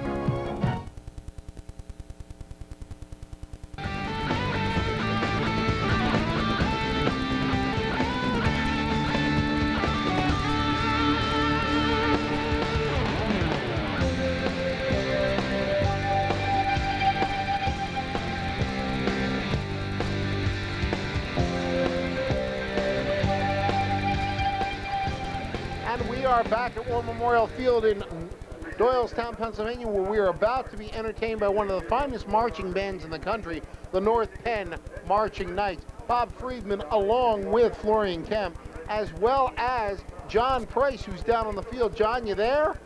Okay, John's going to be throwing in his 2 cents during the halftime. Florian and John, I'll tell you what. A game that started out very tight, looked like North Penn was moving the ball well. CB West with a fumble recovery, Callahan with a big fumble recovery after the ball was knocked loose. They moved down, are held to a field goal. It stays that way, and it looks like it's going to end that way, except CB West puts a real good drive on, and guys, they showed why they are the defending state champions of that last 3.5 minutes. I'll tell you what, Callahan's really been the story. He recovered that fumble, and he made a beautiful adjustment on the catch over the middle of the field to keep that drive alive, where they were able to punch it in right at the end of the half and build some momentum that I'm sure they're hoping to build on in the locker room right now. Could you feel it on the sideline after they held them and they got the touchdown, they get Cam Burns' return? You could almost feel the electricity, John. You know, it's been like that since we got here tonight, Bob. It was interesting because last week against Central Bucks East, typically that's the emotional, tension-filled game, but they were able to maintain that into this week, and probably, from my estimation, even more so. Yeah, they're a very good team. Florian, what do you see out there? Well, once again, I see the defense, CB West, basically the difference in the game. Both teams, we've pointed out, have big individuals that make the big plays. The difference has been CB West has had their big players make the big plays. The Pachatis, the Orioles, John pointed out, Callahan on both offense and defense getting the job done. And of course, when North Penn has had the ball, they moved it impressively on the ground, but they failed to come up with some points. Remember, CB West, their first drive, they only came up with 3, and everybody said, oh, we would have liked to have gotten a touchdown, but no, they said, let's take a slow start. Let's take the slow, we'll be patient, we'll take the 3, but then on the very next series, they really kicked it in on the ground, got it in for the touchdown, and ever since that point, Bob, they have been in control of this game, special teams, defense, and offense. Well, there you have it. John, your thoughts before we break for the half? Yeah, I think in the second half, you're going to see, hopefully, Penn Jr. trying to get back in the game using Fitzpatrick and also Aaron Thomas a little bit. I know that the North Penn emotion was really running high with the return of Martin Leonard, the senior co-captain. So I think they're going to try to recapture some of that so that they can build on it and come out in the second half. Well, we'll see what happens here. We're going to take a break ourselves as the incomparable North Penn Knights marching band and their flag people will do such a great job. We'll take you out to halftime with listening to the sounds of the North Penn Marching Knights, and we'll be back for second half. Score at halftime: Central Bucks West 16, North Penn nothing. Let's go ahead. Wait a minute. And our halftime was sponsored by Traby's, the diner place located at 1200 Welsh Road in North Wales, the place where friends meet. So let's go out listening to the sounds of the North Penn Marching Knights, and we will be right back.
We are back at War Memorial Field in Doylestown, Pennsylvania for second half action. The score at halftime is Central Bucks West 16, North Penn nothing. Bob Friedman along with Florian Kemp. Down on the field, John Price, and we're going to be joined in this third quarter by one of the fine people from MPTV, Kyle Berger, who is also beginning his quest for a state wrestling championship, back permitting, as he said, this year. We're going to have him do a little bit of either color or play-by-play. He is the play-by-play man for NPTV, and we will let him join us momentarily. But right now, lining up to kick the ball off is Wes Heinel. 3 deep for CB West, who will receive the kickoff. Heinel's kick high and deep. It'll be taken at the 10-yard line and fumbled there. Picked up. Out to the 10 was Edwards. He breaks back to the 15, and he did well to get that far. Dave Edwards had a little trouble with the kick. It was a high, deep kick by Wes Heinel, and he got it at the 10-yard line, went back to the 8 to pick it up, got out to the 15, just to the 16, and it is there that the Bucks will take off. Well, for the North Penn Knights, Bob, they've got a high mountain to climb, and how they got to do it step by step. You just saw part of that step. They got to come up with a big play. There was part of it. Good kickoff, good coverage. Now it's up to the defense. They played well in the first half, but the one thing was missing, creating the turnover. If they can make it happen here, they have a chance to get the ball back in good field position for the offense, because they can't let time expire without getting points on the scoreboard. Buckley and Picciotti in the backfield, split backfield. As Kyle will join us right now, in motion goes Kinzel on first down. The handoff goes to Dustin Picciotti, and joining me right now at the short yardage is Kyle Berger. Kyle, good to see you. Join the crew. Good to be here, Bob. All right, Dustin Picciotti, you seen a bigger back this year than him?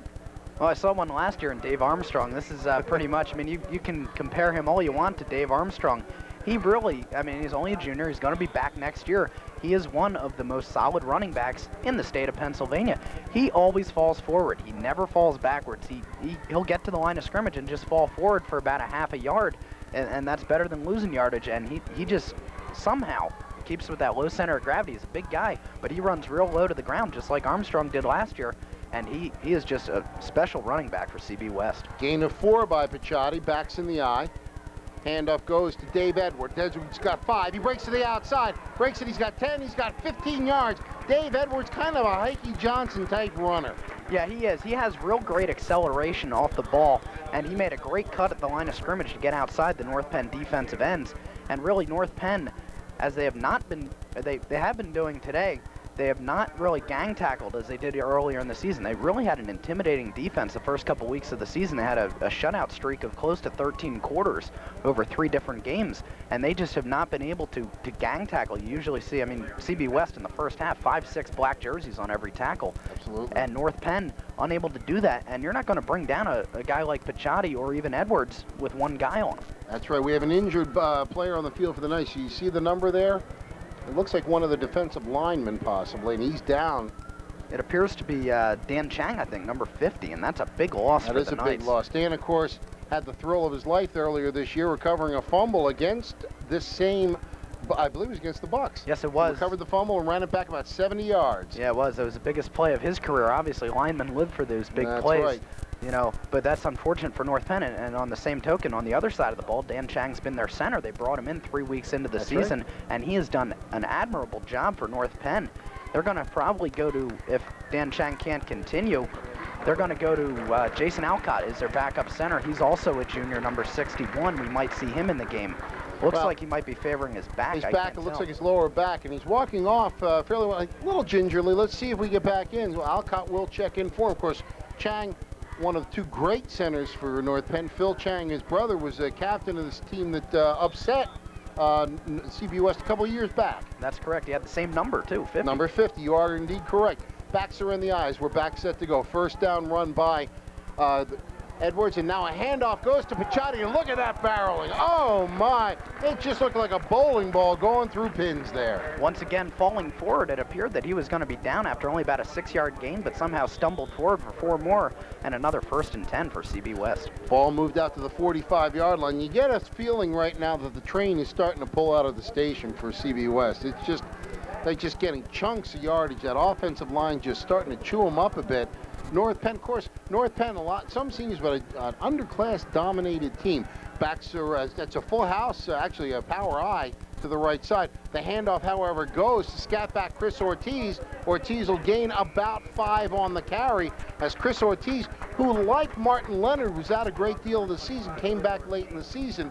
He gets about 5 yards on the carry. Martin Leonard, that's a great story. Remember, we interviewed him at the CBWS game right after he got hurt, and he said that we said to him, will you be back? He said, I'll be back for the playoffs. There's a young man with confidence. Yeah, and Martin Leonard did a great job for the Knights this year. Even if he wasn't in the game, he was on the sideline screaming at the top of his lungs, still being a captain for North Penn, and Phil Chang, I believe, is back in the game. Yes, he is. So that's good news for the Knights. Second and 5. Handoff goes to Edwards. He breaks outside. He's got the first down. Breaks out to the outside. He may go all the way. Tripped up at the last second at the 35-yard line. And he's down at the 30. Let's see who the trip was by. Is that Aaron Thomas? I believe it was. Yeah, Aaron Thomas came back. He had missed the tackle around the end. And once again, North Penn loses another player down on the field. It was one of their defensive backs. It might be Mike Landis. I can't tell. Now, that was Clay Cooklick who got that tackle. Just tripped him off the last second. Let's see who the injured Knight is. And now we're starting to see the injuries come up. While we have a moment of timeout, as Florian has talked about all through the first half, it's a Domino's Pizza timeout. And we're in a timeout which is sponsored by Domino's. Why not take a moment and give Domino's a call? You'll get your fresh, piping hot pizza delivered to your door in about a half an hour. Mention this. Now, you mention this game and you got a free topping, Kyle. You're in training. You eating pizza right now, or is that good protein for you? Well, I do admit it. I had a slice coming up to the press box. There but, you go. You know, we start practice on Monday. It's time to cut back. Well, let's talk about you while we have the timeout. You're wrestling what weight are you wrestling? I'll be wrestling 189 again. Okay, and of course last year you made it into the States, or made it almost to the States. I'm sorry about that. Had that one slam where you hurt your back. What happened there? Yeah, that was unfortunate. I was lucky enough to win districts this year. I was wrestling pretty well and got into the regionals in the first match. I was wrestling Clarence Ezel from Penwood, who is now graduated. And midway through the third period, I was losing, and I was on the bottom. I tried to stand up, and he picked me up from behind and pretty much slammed me on my back, flat on my back. And I was diagnosed with a stress fracture, and that ended my season. So yeah. I'm hungry this year. That's right. So how's the team look this year? How's the squad look? We look real good, I think. You know, we'll be challenged for a sectional title. We've won 10 in a row, but Upper Perk has a great team this year. A lot of young guys returning for Upper Perk. But, you know, I think we stand a good chance to have another solid team this year. Several upperclassmen returning. Besides you, who are some of the wrestlers to look for on the North Penn squad? Kevin Hammond is about a 135-pounder for us. Also look for Dave Messerschmidt, who's the long snapper for North Penn football team, number 6. He'll be back at 171. Jeff Foldebauer back at heavyweight. And Jeff Ceramic, another senior back for North Penn. And I'm sure I'm leaving a couple guys out, and they'll get me for it later. But solid team this year, definitely. Very good team. As we're watching Mike Landis, and that's not good news. He's being helped off the field. Looks like he hurt his knee. We'll see what the story is, if we can catch it later on. Anyway, 1st and 10 for the Bucks. Now ball down at the 30-yard line after Edwards' great run. Man in motion is Kinzel. Pitch goes to Edwards. Edwards has got 5, and he's stacked right there. Doesn't even get 5, he'll get 4 yards on the play. Good defensive pursuit by Martin Leonard. There's the gang tackling for North Penn. 4 or 5 white jerseys on that, led by, as you said, Martin Leonard. And he's played admirably for the Knights in this game, you know, coming back from a broken leg, missing several weeks of the season. He appears to be in game shape. Let me ask you something. As a student, as a senior at North Penn, what has Coach Pettin brought to this school?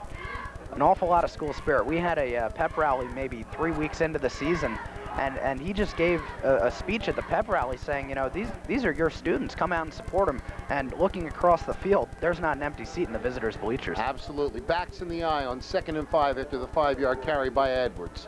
Wing to the left side. Now in motion again goes Kinzel. Handoff goes to Picciotti. He's got 5 yards. He'll have the first down. It looks like he'll have the first down if they give him the mark.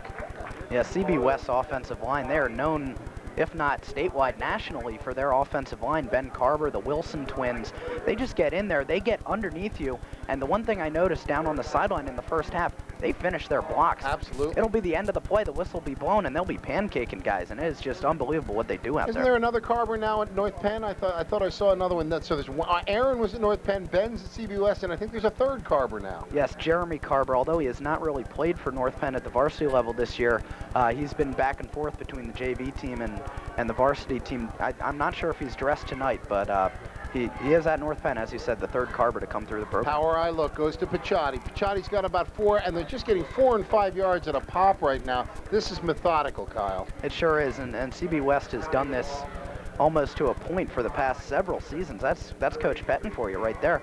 And just when you think they're going to run up the middle, they'll pull an option, they'll pull a play action pass to catch you off guard.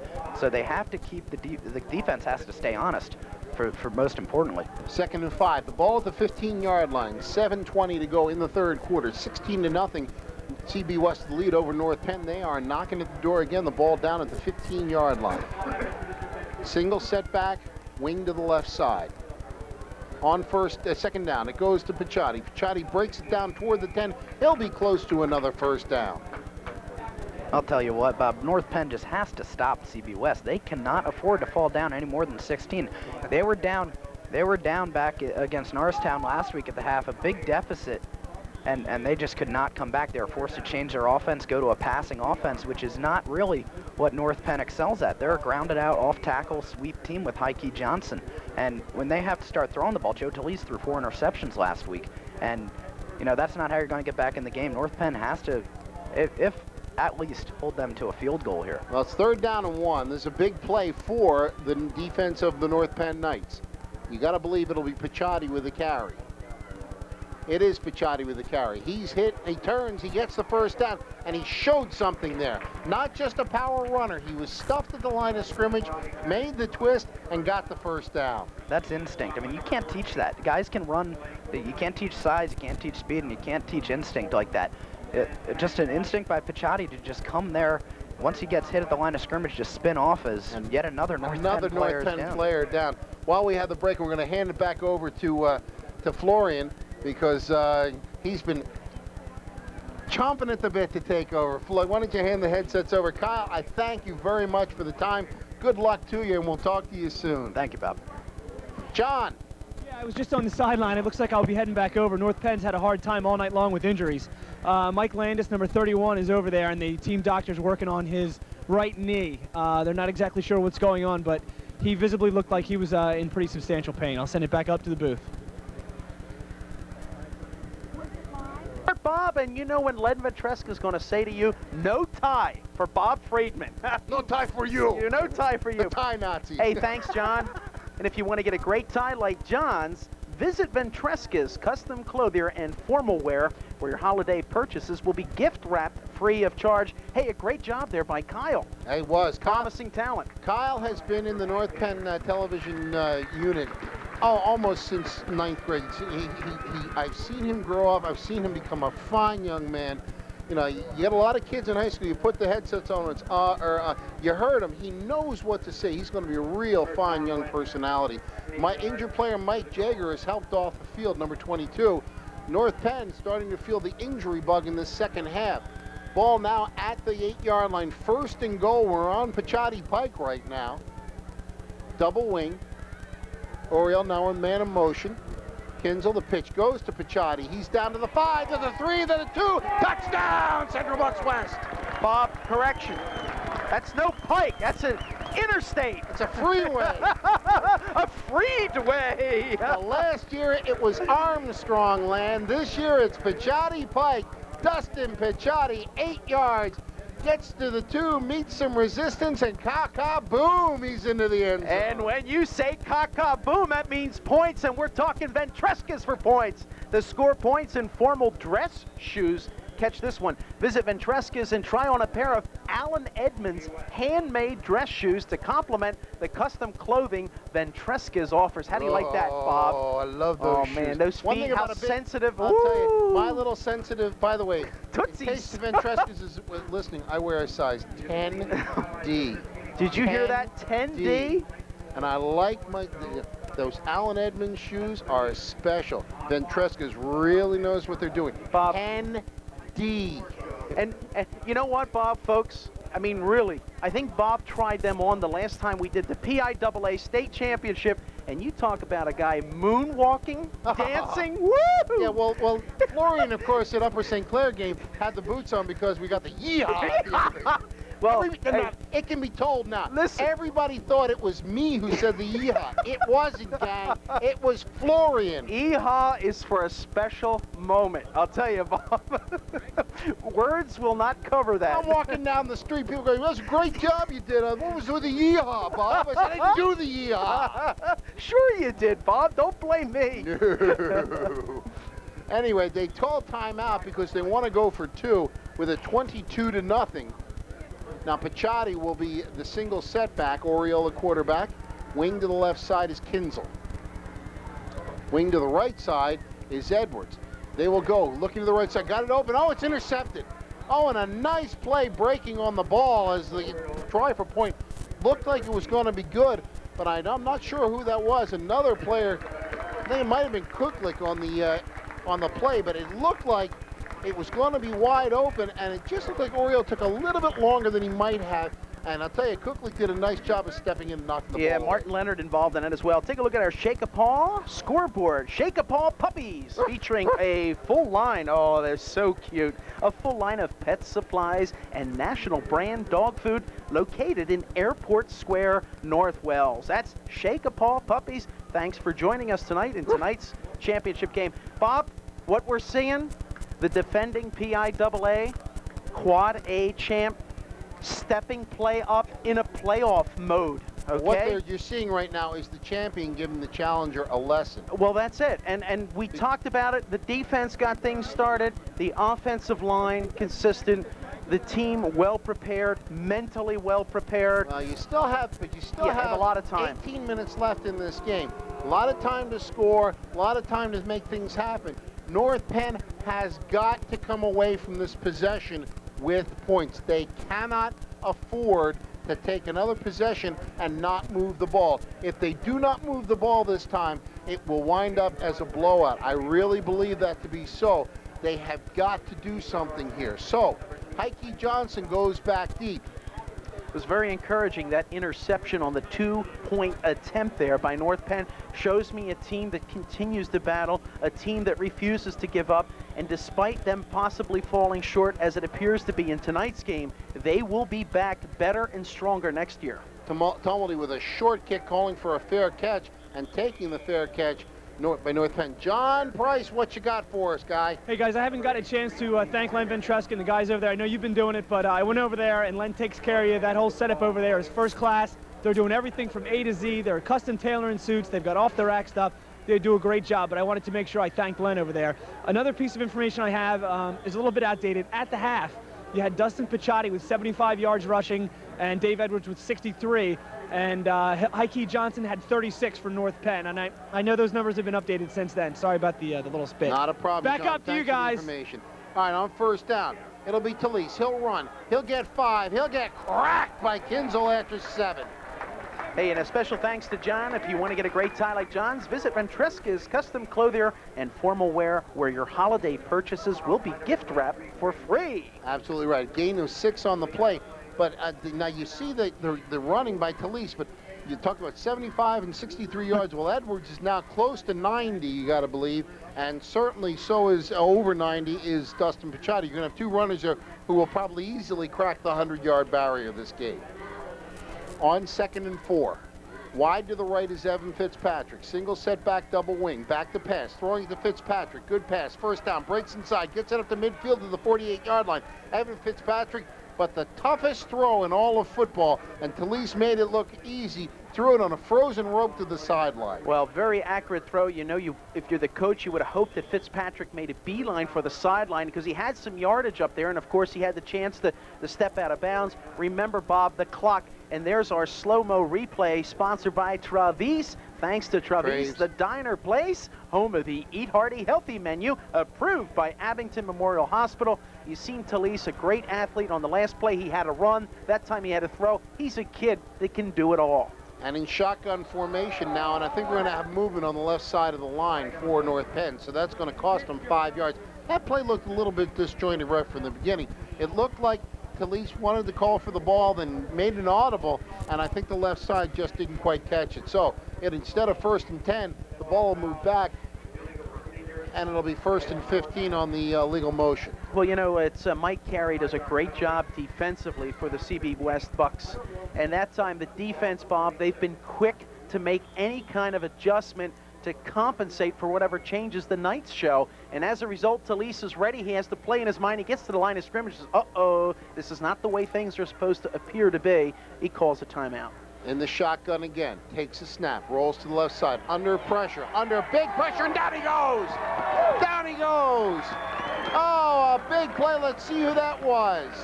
I think that was number 20, and if that's the case, that's Andrew Elsing coming from his linebacker spot, one of the other unsung heroes. Every time you see a big play, at least once a game, Andrew Elsing is involved, and a huge loss. It's 3rd and half of Doylestown for the first down for North Penn. Trail of smoke there behind Andy Elsing as he just made a beeline to take down Talise. But a great defensive pursuit, and once again, you talk of the physical superiority of the CB West Bucks has made a difference, and especially you have to go back to the first half with their consistent and very effective running game. Not only did it put points on the board, but it certainly was very effective in wearing down the North Penn Knights. And Bob, we're looking at it just over 4 minutes left here in the third, and a whole other 4th and final quarter coming up. 2nd down and 31 yards to go for the Knights. Boy, I'll tell you what, he rolled to the left side, and Elsing just made a beeline for him. What he did was he never left his feet. He angled him perfectly. There was nowhere for Talise to go. The sideline was coming up. Elsing got his hand on him and made absolutely sure, and Talise had nowhere to go. So he'll be in the shotgun again. Out wide to the right side is Evan Fitzpatrick, along with Mike Colanello. Now what do we have? We have an official stepping in. They want to stop things for a moment. Bob, once again, you know, the importance of the preseason and postseason conditioning. We take a look at the Bucks physically, everybody in good shape, endurance-wise, continuing to play strong here in a very competitive game, a game that was very competitive throughout most of that first half. It only came down where the 14 points or the were scored. Actually, it was, 13 points were scored in the last couple of minutes. So North Penn did a good job. Like I said, the only thing missing for the Knights was either the turnover or getting at least 3 on the scoreboard, because so he was injured, getting his ankle taped. He'll be back into action shortly. Something is, well, I don't know who called timeout here, but they have called both teams over to the sideline. I don't think either team called a timeout. I'm not sure what's going on here. But, you know, one more thing before you say that timeout.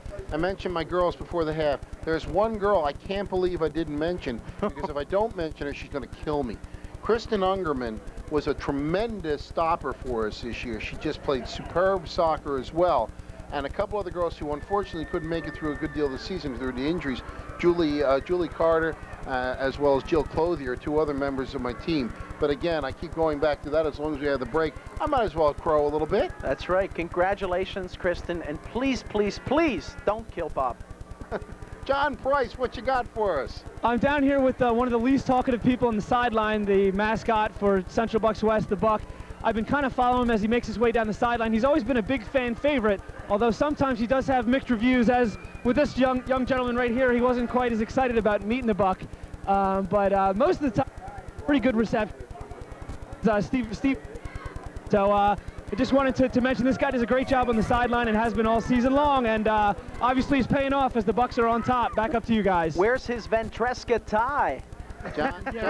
John Price. He needs a furry tie. You hear that, Len? 30 tie for the Buck. Get a pair of shoes. Keep an eye on the Buck's feet next week. He might be Alan Edmonds. John Price and his identical twin. Thanks, John. And if you want to get a great tie like John's or a great pair of those shoes, visit Ventresca's Custom Clothier and Formal Wear, where your holiday purchases will be gift wrapped free of charge. All right. Oh, my. Playback on. Pass is incomplete, and there was some major league hitting going on there. So now it's 3rd and 31. Oh, Bob, once again, you know, you're the Bucks. Some of the younger guys on the defensive side, they can taste what it's like, this run, this emotional run to the championship. You know, they had a competitive first half, like we said, but, you know, they're looking at the scoreboard, and they see 22 points on their side and the donut on the side of North Penn. Only 4 minutes left in the third. They can taste victory, and that's why they're playing with added incentive. 3rd down, 31. In the shotgun is Talise. He takes the snap, rolls to the right. Tucks it underneath. He's got some room to run. He's out to midfield, cuts to the left side, gets a good block from Hertz. He's going to get the first down and then some. Oh, my, what a run. Joe Talise, Matt Hertz broke him loose with a big block, and he gets 40 yards on the run, and they got the first down. Can you believe it? Well, the difference in the game has been the Bucks' big players, star players, have performed. And it's not that North Penn has not performed, it's the Bucks' defense have contained him, have done a great job of containing. We talked about Heike Johnson. There, my friends, was Talise taking nothing. And here's our slow-mo replay, thanks to Shakopol. Look at that great camera work. They put a power look to the right side, and when he cut inside, there was only one guy to beat, and he beat him with a great block. Now a quick look-in pass is, I'm not sure if it's completed or not. No, it's incomplete.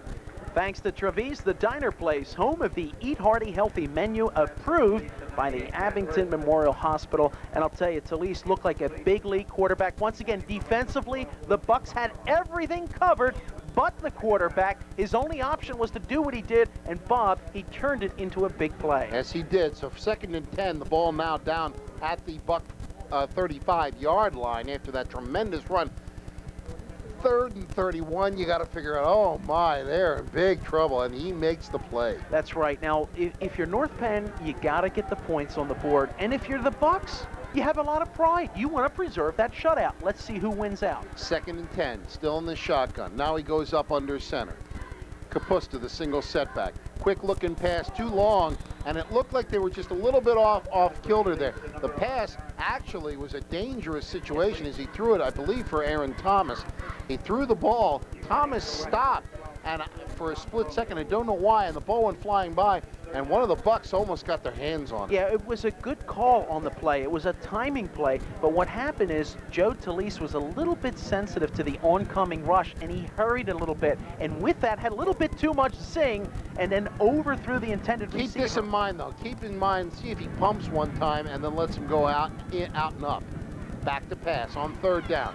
Throws it over the middle. He's got Heike Johnson, and the ball is fumbled. The ball's on the ground, and the Bucks have got it. Heike Johnson had the first down. The ball was stripped away by, I believe that's Dave Edwards. Yeah, Dave Edwards strips the ball away, and the Bucks bounce on the ball at the 15-yard line, and again, North Penn shoots itself in the foot. Bob, at the risk of being repetitive, championship football comes down to big plays.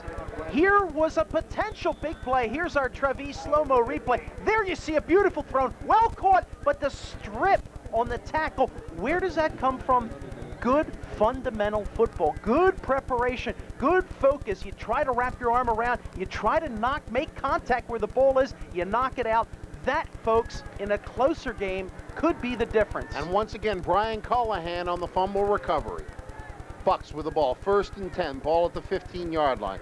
Hand it off and trying to string it out, not getting any yardage is Dave Edwards as the North Penn defense strings it. He'll get about a yard on the carry, make it 2nd and 9. Hey, that was thanks to Travis, the diner place, home of the Eat Hearty Healthy menu, approved by Abington Memorial Hospital. They've done a great job with our slow motion replays, as has our production crew, another award-winning production crew here at Tri-State Media, Bob, and it's good to be along here with the gang. Absolutely, good to be here for the playoffs once again this year. On 2nd down, make it a long 8. The ball now up to the 16-yard line. Oriole leads them up. The backs are in tight behind them. In motion goes Kinzel.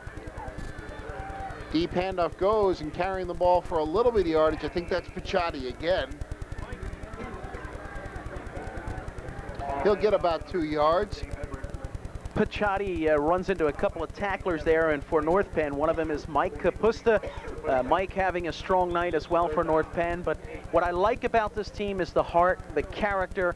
And you know, Bob, if you look at it, it's only one game in the season. But for a lot of these North Penn Knights, when they first started out, especially the seniors of the team, they never dreamed that they'd have an opportunity to compete in this type of game against perhaps one of the best high school football teams in the nation. Absolutely. That was Edwards on the carry, by the way. He only got a yard, so make it 3rd and 8. Ball at the 17-yard line. Backs are in the eye. Late in the 3rd quarter, 22-0. CB West with the lead over North Penn, and I think they took too much time again. Again, it looked like the back judge called it. That's too much time. Delay game. There you go. Offense. We have 1:57 to go in the 3rd quarter. The ball will be moved back to about the 11 now, so make it 3rd down and 15. But see what's happening here. As you say, this is a young team. Heike Johnson is back. Both teams are young teams. Yeah. Both of these teams are going to be dominant again next year. It's really interesting to watch. You may see them play each other 4 times in 2 years. Certainly 2 times this year. Next year, you know they're going to play at least once, and you got to think both of these teams can be back in November again. Well, I think what Kyle confirmed is that Coach Mike Penn Jr., his arrival at North Penn High School has created a whole new enthusiasm and interest in the team.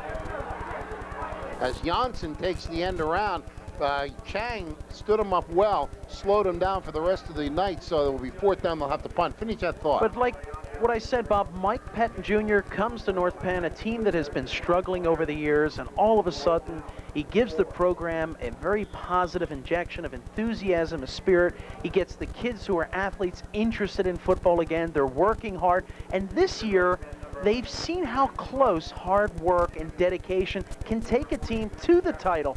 They're up against one of the best teams. They were within 1 point of tying them at their home field earlier in the season. And of course, all the momentum and excitement generated within the school, and of course at the middle school and the elementary school level. It's just a great story, a great season. Although it might end here tonight for the North Penn Knights, they should hold their heads high, a lot of pride. They got to look ahead towards next year, but certainly they've accomplished a great deal in this season. Absolutely. And they have a lot to look forward to. And let's not shovel dirt on them quite yet, because it is still a minute to go in the 3rd quarter. Ball at the 48-yard line of CB West.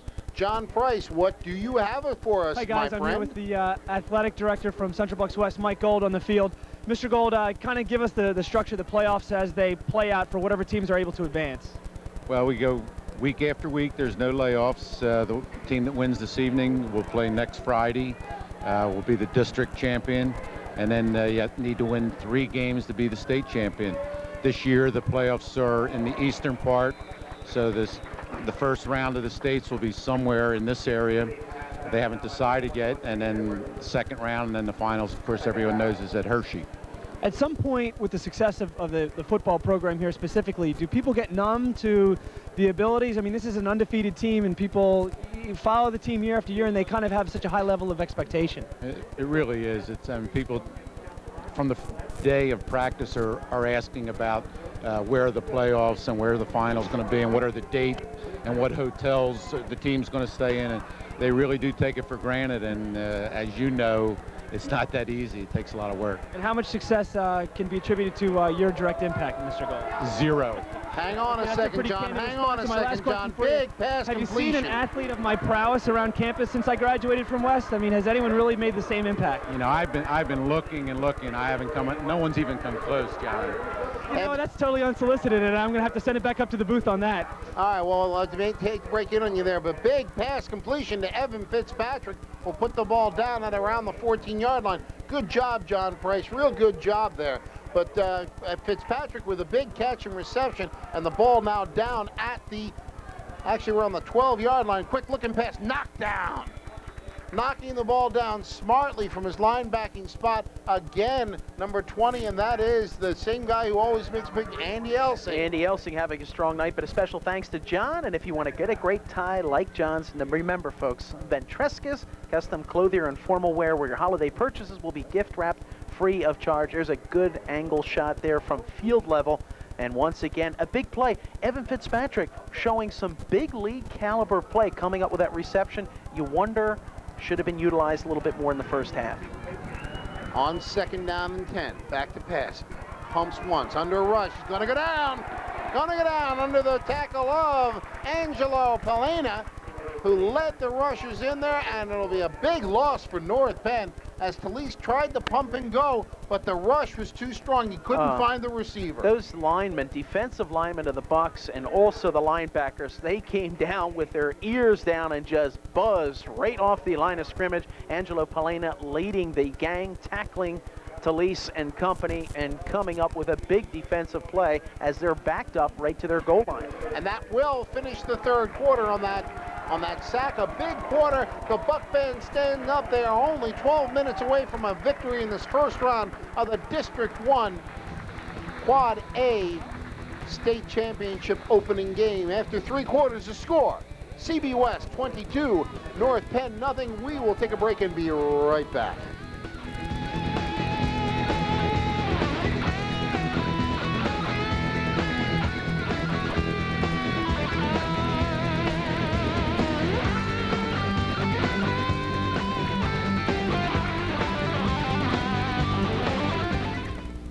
I started out with this little bare bottom, bare walls, and a display full of ideas for Joey's room, using this fantastic new Crayola paint. Just imagine, Crayola colors, like grape jelly for the walls, sunspot, and glitter and glow for the stars. Fun stuff like stamping and stenciling are easy with these step-by-step idea guides. With new Crayola paint, just imagine what you can do. Shop Waring's for paint, lumber, kitchens, and tools. Open 7 days, 10 miles north of Doylestown on Route 611.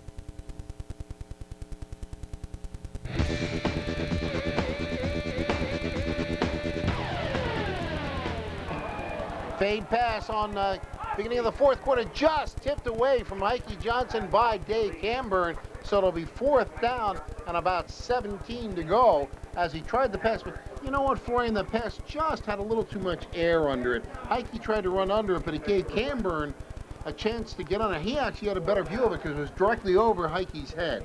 Well, we've all seen the athletic ability of Joe Talise, but what's happening, Bob, is he's not getting enough time to get into position to balance himself, to be able to deliver the kind of pass that he needs to throw it on the money. So he's getting pressure, good pass rush up front defensively, and then in the secondary, you saw great coverage with Camburn knocking that ball away. Aaron Thomas in the slot. Wide right is Evan Fitzpatrick, Heike Johnson left. Passes in, it's going to be intercepted, picked off. He's to the 15, to the 20, and it's DiGiacomo. He's got the ball out to the 15-yard line. Phil DiGiacomo, as they threw for Heike Johnson. I think there was miscommunication because Johnson never saw the pass. It went directly to DiGiacomo, and actually not good break for the Knights, but at least they get the ball to the Bucks deep in their own territory. Well, that's right, and Fitzpatrick came up with the tackle on the far side. There's our Travis slow-mo replay. Look at that, right in your living room. That's great zone defense and a great read and a great interception. And once again, we talk about the Bucks stepping up the level of play into this, what I call the third part of the season, the postseason, the most important. You live game to game. One and done. One and done. Although for North Penn, not necessarily done. We'll talk about that later. Pitch goes to Edwards. He cuts around the end, looks for his blocking, gets it out to the 23-yard line. Didn't look like much, but you know, that's an 8-yard gain. Yeah, great play again against the offensive line. Continues to do the work. It's automatic, and once again, we talk about, I call them the silent majority. I just needed to come up with something. I mean, they're guys, they're true. They've been steady, you know, and when you're a quarterback, Mike Oriole behind him, you have all the confidence in the world, Bob. There's no need to flinch. Well, this game, of course, is on tape delay, but we do know as of this point that Norristown has defeated Penridge, and the winner of this game will play Norristown next week. Now, Trips left, look, in different formation. Pitch goes to Edwards. He looks for his blocking. Doesn't get it. He'll be close to the first down, but good swarming by North Penn kept him from getting too much yardage at all. So right now it appears to be a Norristown Central Bucks West rematch. That was quite a game earlier in the season, won of course by the Bucks. It will be played, I believe, in War Memorial Field. So could be very interesting because Norristown has just been getting better and better and better as the season It'll be a has great gone along. game next week. And but you know, you look at tonight's game. We have just under 11 minutes left to go. North Penn Knights, they're down 22-0. You know, what they've got to do is look at the game in small bites. They got to get back into it, and they got to try to create some sort of a turnover or at least stop the Bucks here on this drive. Absolutely. Chris Ortiz breaks it. He's got 5, he's got 10, he's got 11 yards. First down, Chris Ortiz. Well, once again, we talk about the CB West Bucks. What they have, Bob, they have depth. They have depth on the ground game. They just don't have Dustin Picciotti and Dave Edwards. We have Chris Ortiz, too, who can run. We've seen Mike Oriel do things. We've seen him throw. You know, it's a team that has a lot of weapons and a team that knows how to use those weapons at the right time. First down carry, and again, huge chunks of yardage being picked up by the Bucks. Chris Ortiz on that carry. He is in the backfield with Dustin Picciotti. He's the tailback right now. Handoff goes to Ortiz, breaks through. He's got 3, maybe 4, and he just struggles. Look at that. Gets 5 yards just on sheer effort. And you know what? It's a long football season. Now, Chris Ortiz was hurt a good deal of the season.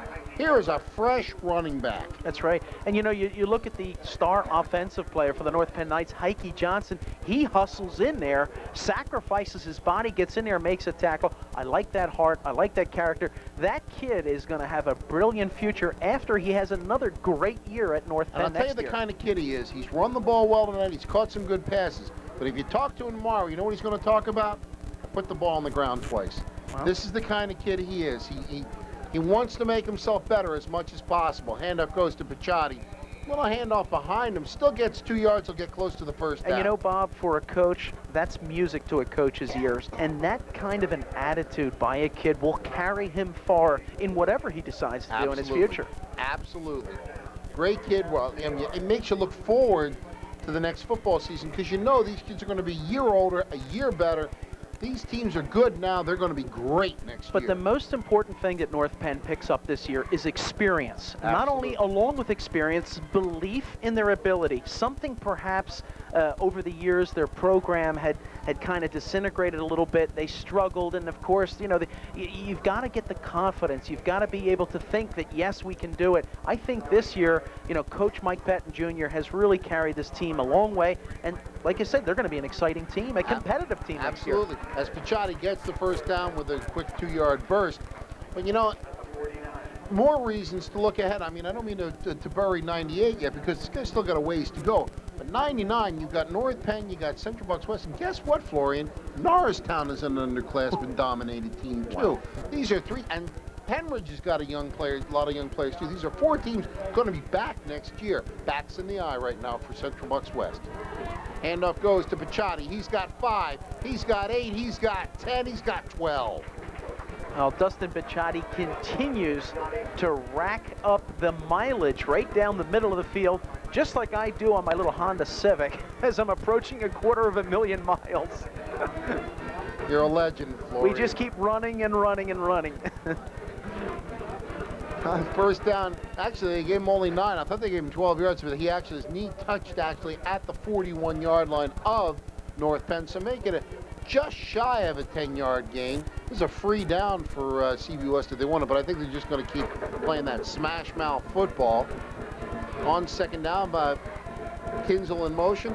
Pitch will go to Brian Buckley, who's in the game. He's got the first down. He's got 10. He breaks through. Almost breaks away. Clay Kuklik brings him down to the 19-yard line. Well, Clay Kuklik held on for dear life. We see Brian Buckley.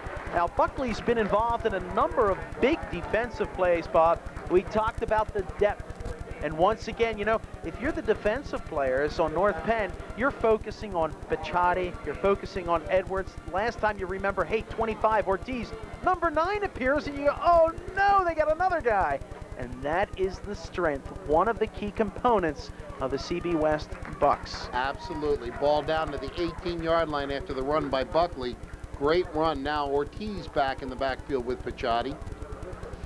Backs are split behind Oriel, who's done a great job this game.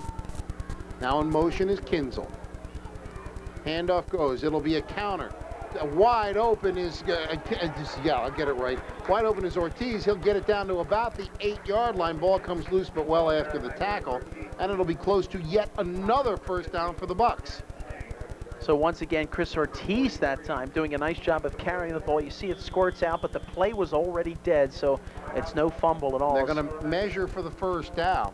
Oh, when you talk about measure, look out. You know what that means? A first down marker measurement. That is, who do you think in Doylestown? Ventresca's.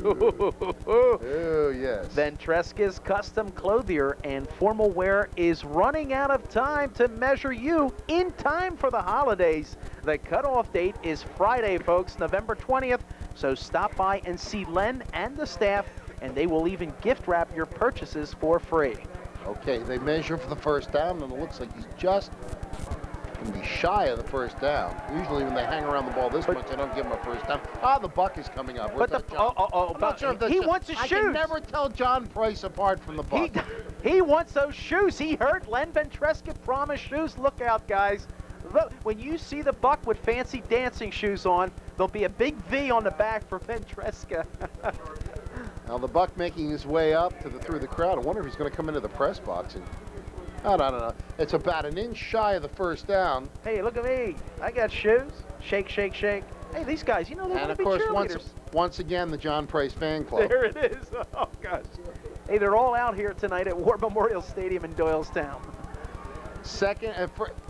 Well, they got second and short, and we are in Pachati Pike. Well, freeway we called it last time. Well, it's, he makes that yardage happen, and he is the single setback. Let's see if Oriole gives it to him. Gives it to him. He's to the 5. He barrels down to about the 3-yard line. Once again, good work there by Dustin Pachati, finding a little bit of an area in there. He hurdles over a couple of teammates, picks up a couple of yards, but once again, it's that consistent running, it's that power running that he has been able to execute with tonight that has really played a major role in wearing down that North Penn Knights defensive unit. Less than 6 minutes to go, 5:53 to go in this fourth quarter, 22-0. We're in the middle of the fourth quarter, and Pachati and Ortiz in the backfield. In motion goes Kinzel. Oh, the ball's on the ground, but it's carried by Oriole. Now that was heads-up play. Mike Oriole came away from center too quickly. The ball fell on the ground. He picked the ball up and did what he did, and he almost got himself a touchdown because he picked the ball up and just dived into the line.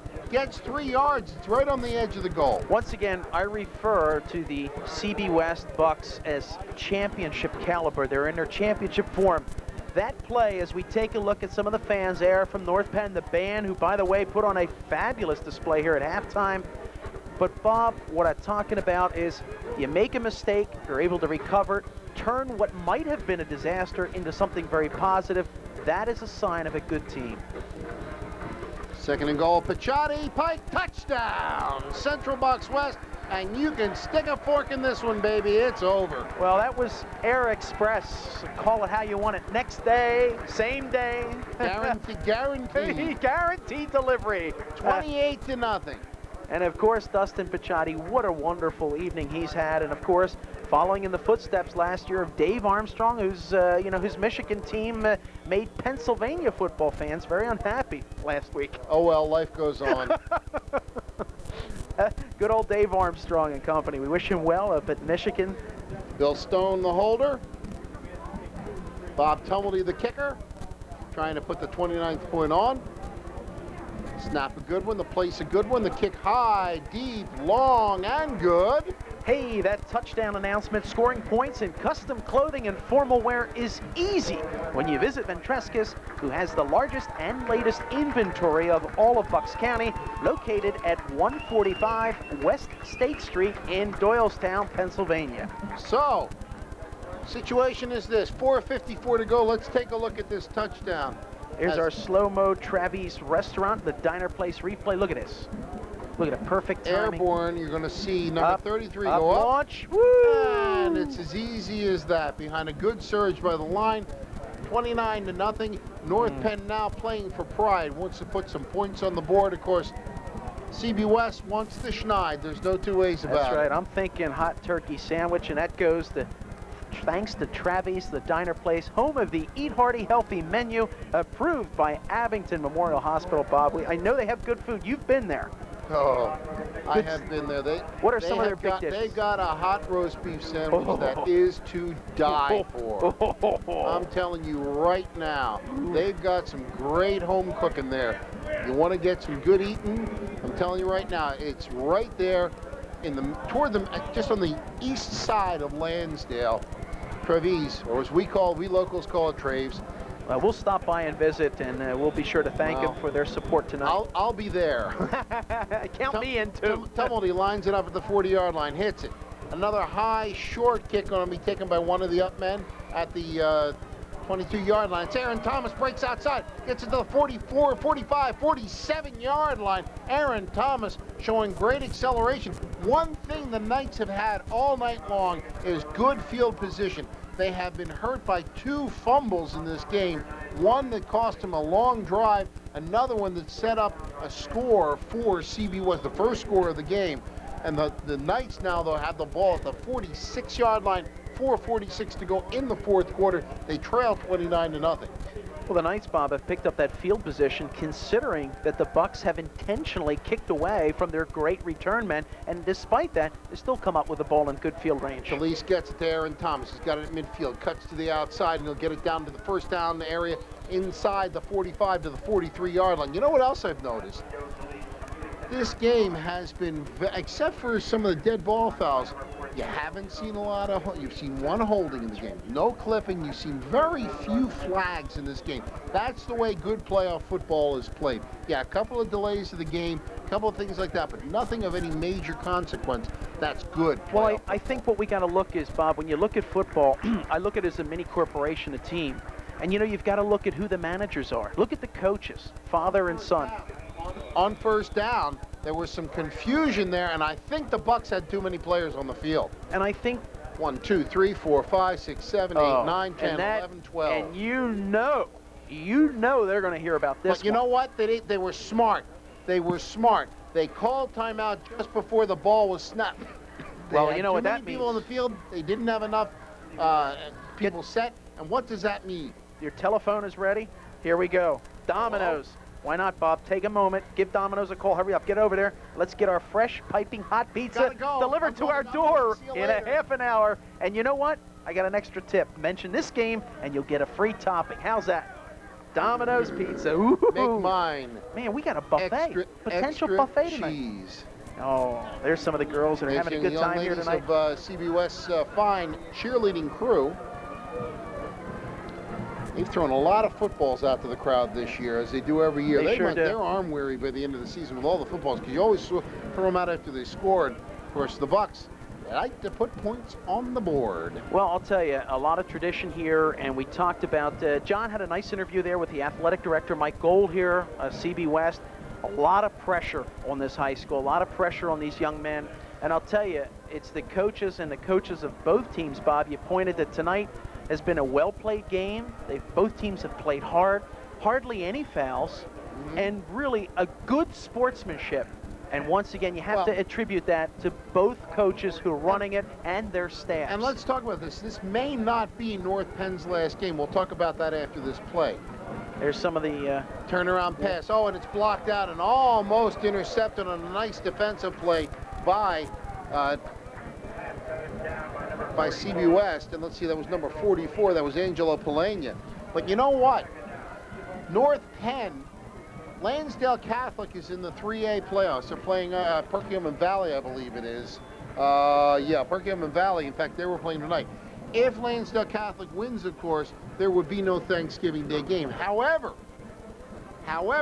if they lose, North Penn will play LC on Thanksgiving Day. So North Penn could live the fight again. And of course, Penridge, unfortunately, losing to Norristown. That means we will have our big Thanksgiving Day extravaganza as a look-in pass to Thomas. First down and then some. Breaks it inside the 30 to the 27-yard line. A great pass by Talise to That's Thomas. right, a beautifully run slant pattern right there. Talise, a perfect throw right into Thomas. Thomas, of course, realizes that he's running into a crowd of black and gold jerseys and puts his head down and calmly picks up that first down. Quick huddle, they come up to the line of scrimmage after the first down, the ball down to the 26-yard line. Talise, back to pass. Quick pass, intended for, but a little wide of Evan Fitzpatrick. That'll stop the clock with 3:49 to go in the fourth quarter. Still 29-0, CB West with the lead. So, again, our Thanksgiving Day extravaganza, once again, Quakertown and Penn Ridge. Penn Ridge concluding the regular season extremely strong, losing to a tough Norristown team 20-13, but they will take on the Panthers of Quakertown. So Penn Ridge lives to fight again. North Penn lives to fight again. Of course, the Bucks look like they're going to move on in the playoffs to next week. Now the handoff goes to Heike Johnson. Breaks it outside and almost gets the first down inside the 20 to the 18-yard line. Heike Johnson showing great acceleration. And of course, falling behind the way they did, Johnson couldn't be used as much as you would like him to in the second half. No, that's what, when we saw a few plays earlier in the couple of earlier possessions here in the fourth quarter, some nice passing over the middle. We saw one to Thomas, then we saw one to Fitzpatrick. You know, you wonder in the first half if the North Penn Knights would have mixed things up a little bit, if their offensive progression might have been a little bit more effective, but you know, you can always second guess. Absolutely. On first down carry by Johnson. And again, it's Heike Johnson. Cuts it inside, gets it inside the 15 to about the 12, gain of about 5 on the carry, make it 2nd and 5, call it 4, make it 2nd and 6. One thing that, Bob, is very impressive with North Penn Knights, you know, you look at the scoreboard, they're down 29-0. For all practical purposes, this game is over, but you see the determination, you see the drive, and once again, I credit Coach Mike Patton Jr. for keeping his team motivated, you know, saying, guys, you got to keep playing. You've got to get the most out of these kids. And this is not only what he does, and he learned that oh so well from his dad, that both coaches would make them probably 2 of the greatest coaches in the country. So, on second down, the carry goes to Kapusta. He's into the end zone. Or he's close to it. Wait a minute, they haven't given him a signal. No, he's down at the 1. Well, that's what we just got done talking about, determination, fight, and you know that offensive line is tired, wearied, and they're hurting. We saw Dan Chang limp off earlier with back spasms. We see these guys continuing to work at it. The clock continues to tick, and they're just a few inches away from getting a touchdown. Well, Kapusta looked like he was in the end zone. His knee just came down outside the end zone. It'll be 1st and goal for the Knights. Ball at the 1-foot line. Everybody in tight. Kapusta, the sole setback. Talise looks over the defense. Takes a snap, gives it to Kapusta. He's in for the touchdown. North Penn gets on the board with 2 minutes, 2 seconds to go in the fourth quarter. It's 29-6. Hey, when you talk about touchdown, it's time for Ventresca's. That's Ventresca's custom clothier and formal wear. And folks, we want to remind you, time is running out to measure you in time for the holidays. That big cutoff date is Friday, November 20th. So stop by and see Len and the staff, and they will even gift wrap your purchases for free. And congratulations to the North Penn Knights for picking up their first touchdown. Hey, by the way, congratulations to the North Penn girls water polo team. Won the state championship this year. Wow. A couple of my softball girls are on that team. Congratulations. Absolutely. We'll talk about that momentarily as they're going for 2 in the shotgun. Talise rolls to the right, throws over the middle, got a man, Fitzpatrick, and it's good. 29-8, well thrown. He looked off Fitzpatrick, the last minute turnaround back in the end of the end zone, and the extra point is good for North Penn. Now, the North Penn women's water polo team, girls water polo team, winning a state championship. A couple of the girls in that team included Monica Hatchin and Laura DeLuigi, who have played ball for me in the past. Fine team. They go out to the states, they win it, do a great job. The women and girls and men's cross country, again, doing very well for North Penn. Congratulations. There's a look at the fans and the band here, and of course for the Bucks. John Price with the horns. That's right, John Price. Hey, where are you? Hey, let's take a look at that scoreboard. And once again, a special thanks to our friends at Shake a Paw. And we want to remind you, Shake a Paw puppies, unmatched quality, unmatched health guarantees, and very competitive prices. There it is, the Shake a Paw scoreboard. North Penn 7, CB West 29. Well, it looks like CB West is looking for the onside kick, and why not at this point? Sure. Heinel lines it up at the 40-yard line. Doesn't look like an onside kick, and he hits it deep. Hits it deep to Camburn, who will take it out of his own 10-yard line. It'll take a knee right there. That's interesting. Yeah. decide to take it down. But what I like, again, you look at the kickoff coverage on that time. The North Penn Knights were sprinting downfield, Bob, just like they started it. And, you know, it's kind of fitting that they scored this touchdown late in the game to end the game on a positive note. Right. Something for these guys, like you said, they might have a game. They might have a game coming up or a couple of games. But you know what? You know Coach Mike Patton Jr., he's going to remind a lot of these young players, hey, you guys had a great year. Don't get your head down. Let's start hitting the weight room, take a week or two off, and bingo, we're going to get ready next year. We're going to come back bigger, better, and more experienced, and challenge even more next year. That's right. So with 1:59 to go in the fourth quarter, we're getting to the end of it. There's a timeout. Folks, you see it on the screen. Can you smell it, Bob? Bob, I think, you know what it is? I think there's a pile of about 10 pizzas waiting for us. Folks, join us with a pizza party, and why not take a moment and give Domino's a call. You'll get your fresh, piping hot pizza delivered to your door in about a half an hour. Finish up for me. Oh, Bob. Extra onions. I want the one with the extra onions. No. Hey, get this, folks. If you mention this game and Bob Friedman, and you'll get a free topping, too. Don't mention me. You mention me, they'll throw you out. No pizza for you. Oh, gosh. Okay, special thanks to our friends at Domino's. So, 1:58 to go in the fourth quarter. The Bucks with the ball at their own 12-yard line after Camburn took a knee on the kickoff. It was a good move because he had no protection there. You don't want to get hit and fumble the ball. And get hurt. Well, more than that, give the ball up. You got a 29-8 lead. Now the pitch goes as we have some new players in there. Bill Stone, the quarterback, hands the ball off, and carrying the ball for some pretty good yardage is Matt Barrett, number 15. So Barrett carries it, gets it out to about the 23-yard line. So that's a first down for the Bucks. The clock will start to move. We'll be inside a minute and a half by the time they get this play off. Well, for the Bucks, Bob, you know Coach Mike Patton Sr., there certainly will not be too much celebrating. It's called preparation for Norristown, and a competitive Norristown club. A very competitive Norristown club that could do some damage to CB West. Let me put it that way. And once again, when you're the defending champion, it's always much harder. The pressure, the expectations are so great, they're on you. Now here's a kid that I love to watch too. Damian Smith came in late in the game a couple of times and put some big runs on. Looks like he stopped there, but he gets some big yardage again. Damian Smith, another runner, a junior. That's right. He will be featured next year. See you can him. count on that. That's right. Let's look at this. Pichotti is back. Oriole is back. I believe that Edwards is also back. Let me take a look at that.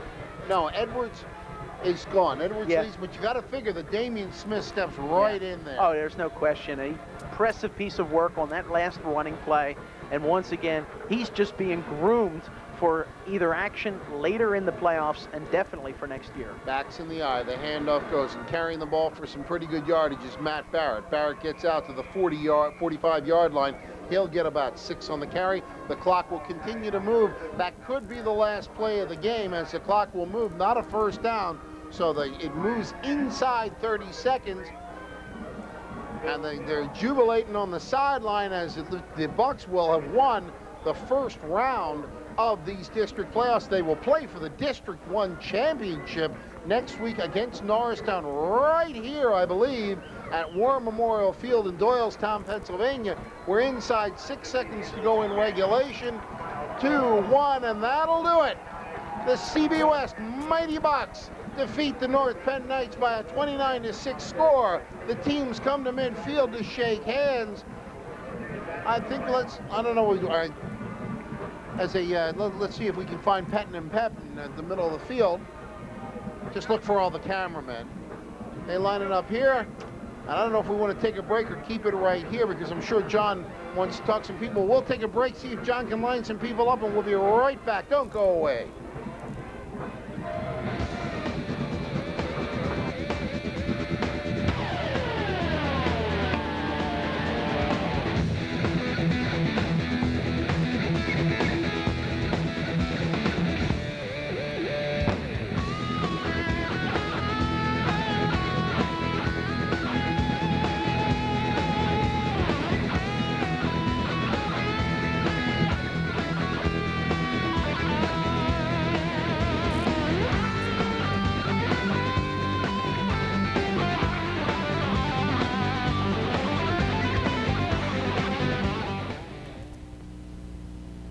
Some people have an excuse not to watch Chat 24.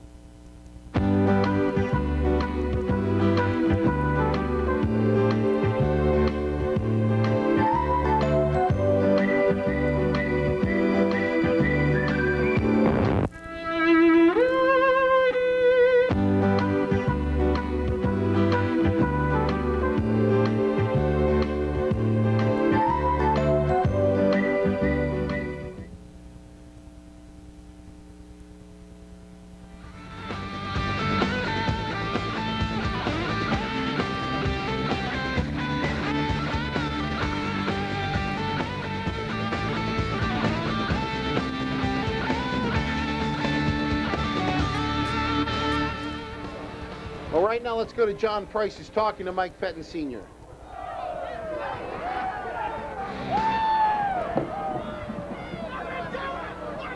John Price, you down there? And we are back. As we're trying to listen right now, they're talking to Mike Penn Sr. And they've got him interviewing right now in the middle of the field. But right now, as John is trying to get over there to talk to him, but let's talk about what went on right here. We're getting a little bleed into our headset. I thought that was John speaking to him, but it's not. Florian, a great game for Central Box West. The Bucks did what they had to do. They beat a very worthy opponent. No question, and we talked about the Bucks, the defending champions, the pressure, the huge expectations, and also, perhaps, Bob, a little bit of apprehension, and rightfully so. Perhaps a little bit respect for the North Penn Knights, considering they played them several weeks ago at North Penn. They were lucky to escape with a 13-12 victory. However, tonight we saw how the Central Bucks West Bucks have progressed as a team, how they've gotten themselves into the playoff form. And there's a look at the North Penn Knights team right there, talking and having a few words there with head coach Mike Penn Jr. And I'm sure it's a very positive exchange right there. Hey guys, you battled hard, you fought, you came up with the 8 points at the end of the game, and that's all we can ask of you as a coach. So, right now, you saw Coach Mike Penn Jr. with yet another coaching prospect, his son as well. So the Penn generations, maybe in another 25 years, we'll be looking at yet another one. Let's go down. Do we have John on the field right now? Hey guys, I'm down on the field with Dustin Picciotti after the game. Another workmanlike performance from the outstanding junior. You've been coming up with these things all year long.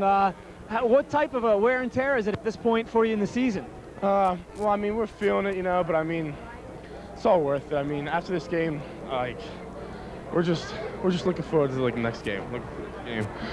I mean, all the talk in the newspapers about like shutout this, you know, how they're gonna beat us. I mean, we just came out and just did our thing, played some good football. Our line was just busting them up there, I think. I mean, I would order my line and my back's blocking for me. I mean, line was just putting it in there for us. What did you learn from last year's state championship team that maybe you guys can apply at this point, as far as from the leadership that you had last year and maybe what you guys brought with you through this season?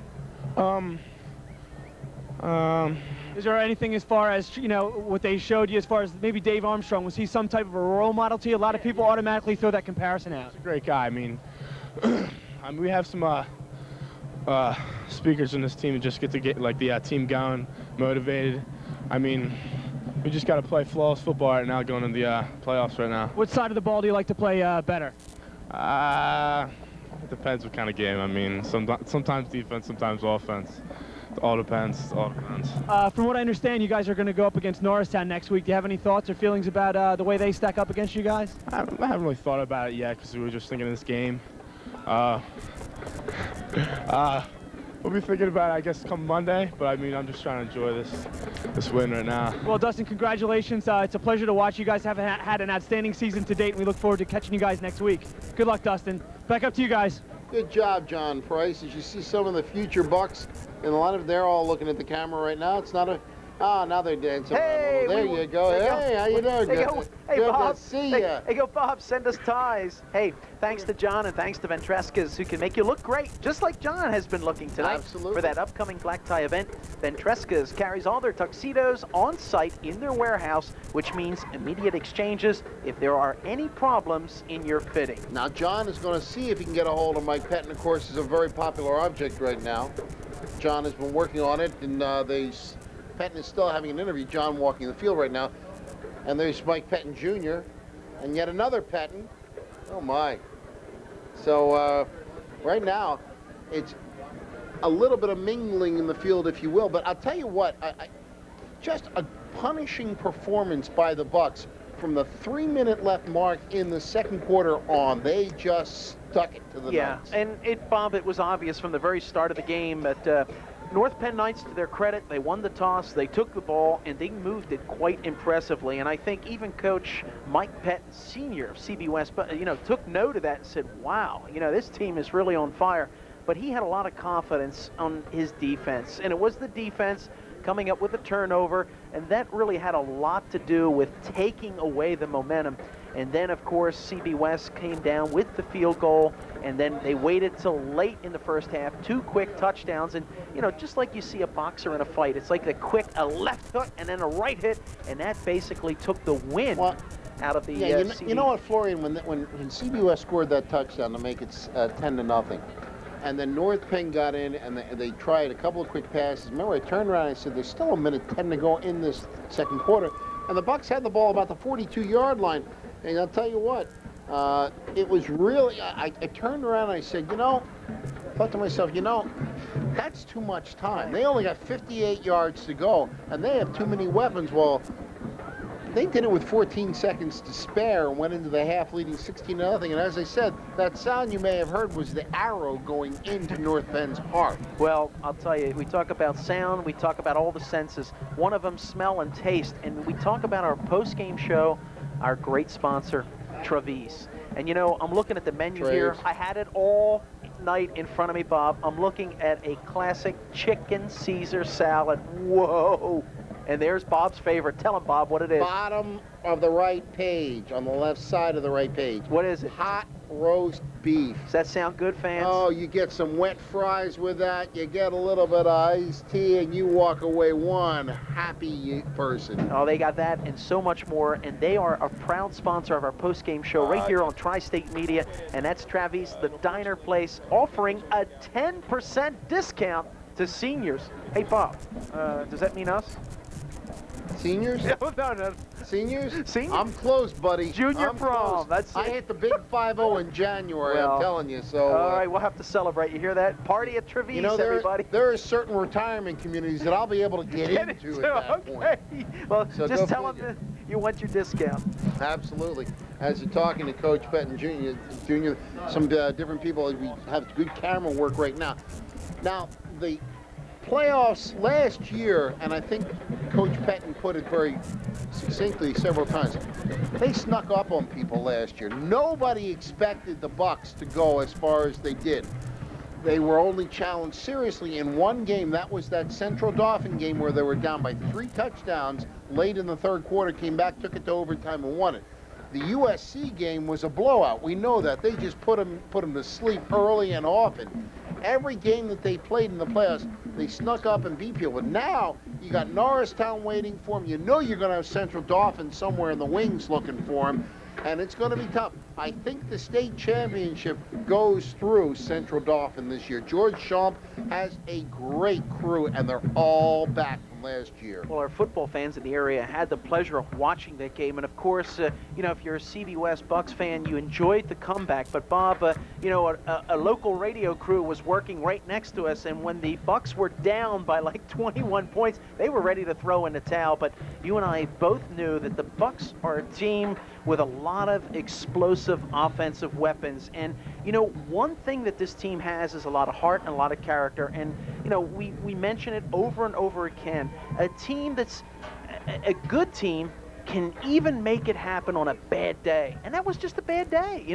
The weather was too nice. It was like spring football on a Thanksgiving weekend. And the players, it's just another weekend at Hershey Park. And wow, Central Dauphin, they were rude hosts. This year, if they get to Hershey Park, it'll be a whole different story. Because that's where the state championship game will be played this year, having moved from Mansion Field in snowy Altoona to Hershey Park in central Pennsylvania, a little more to the eastern people's liking.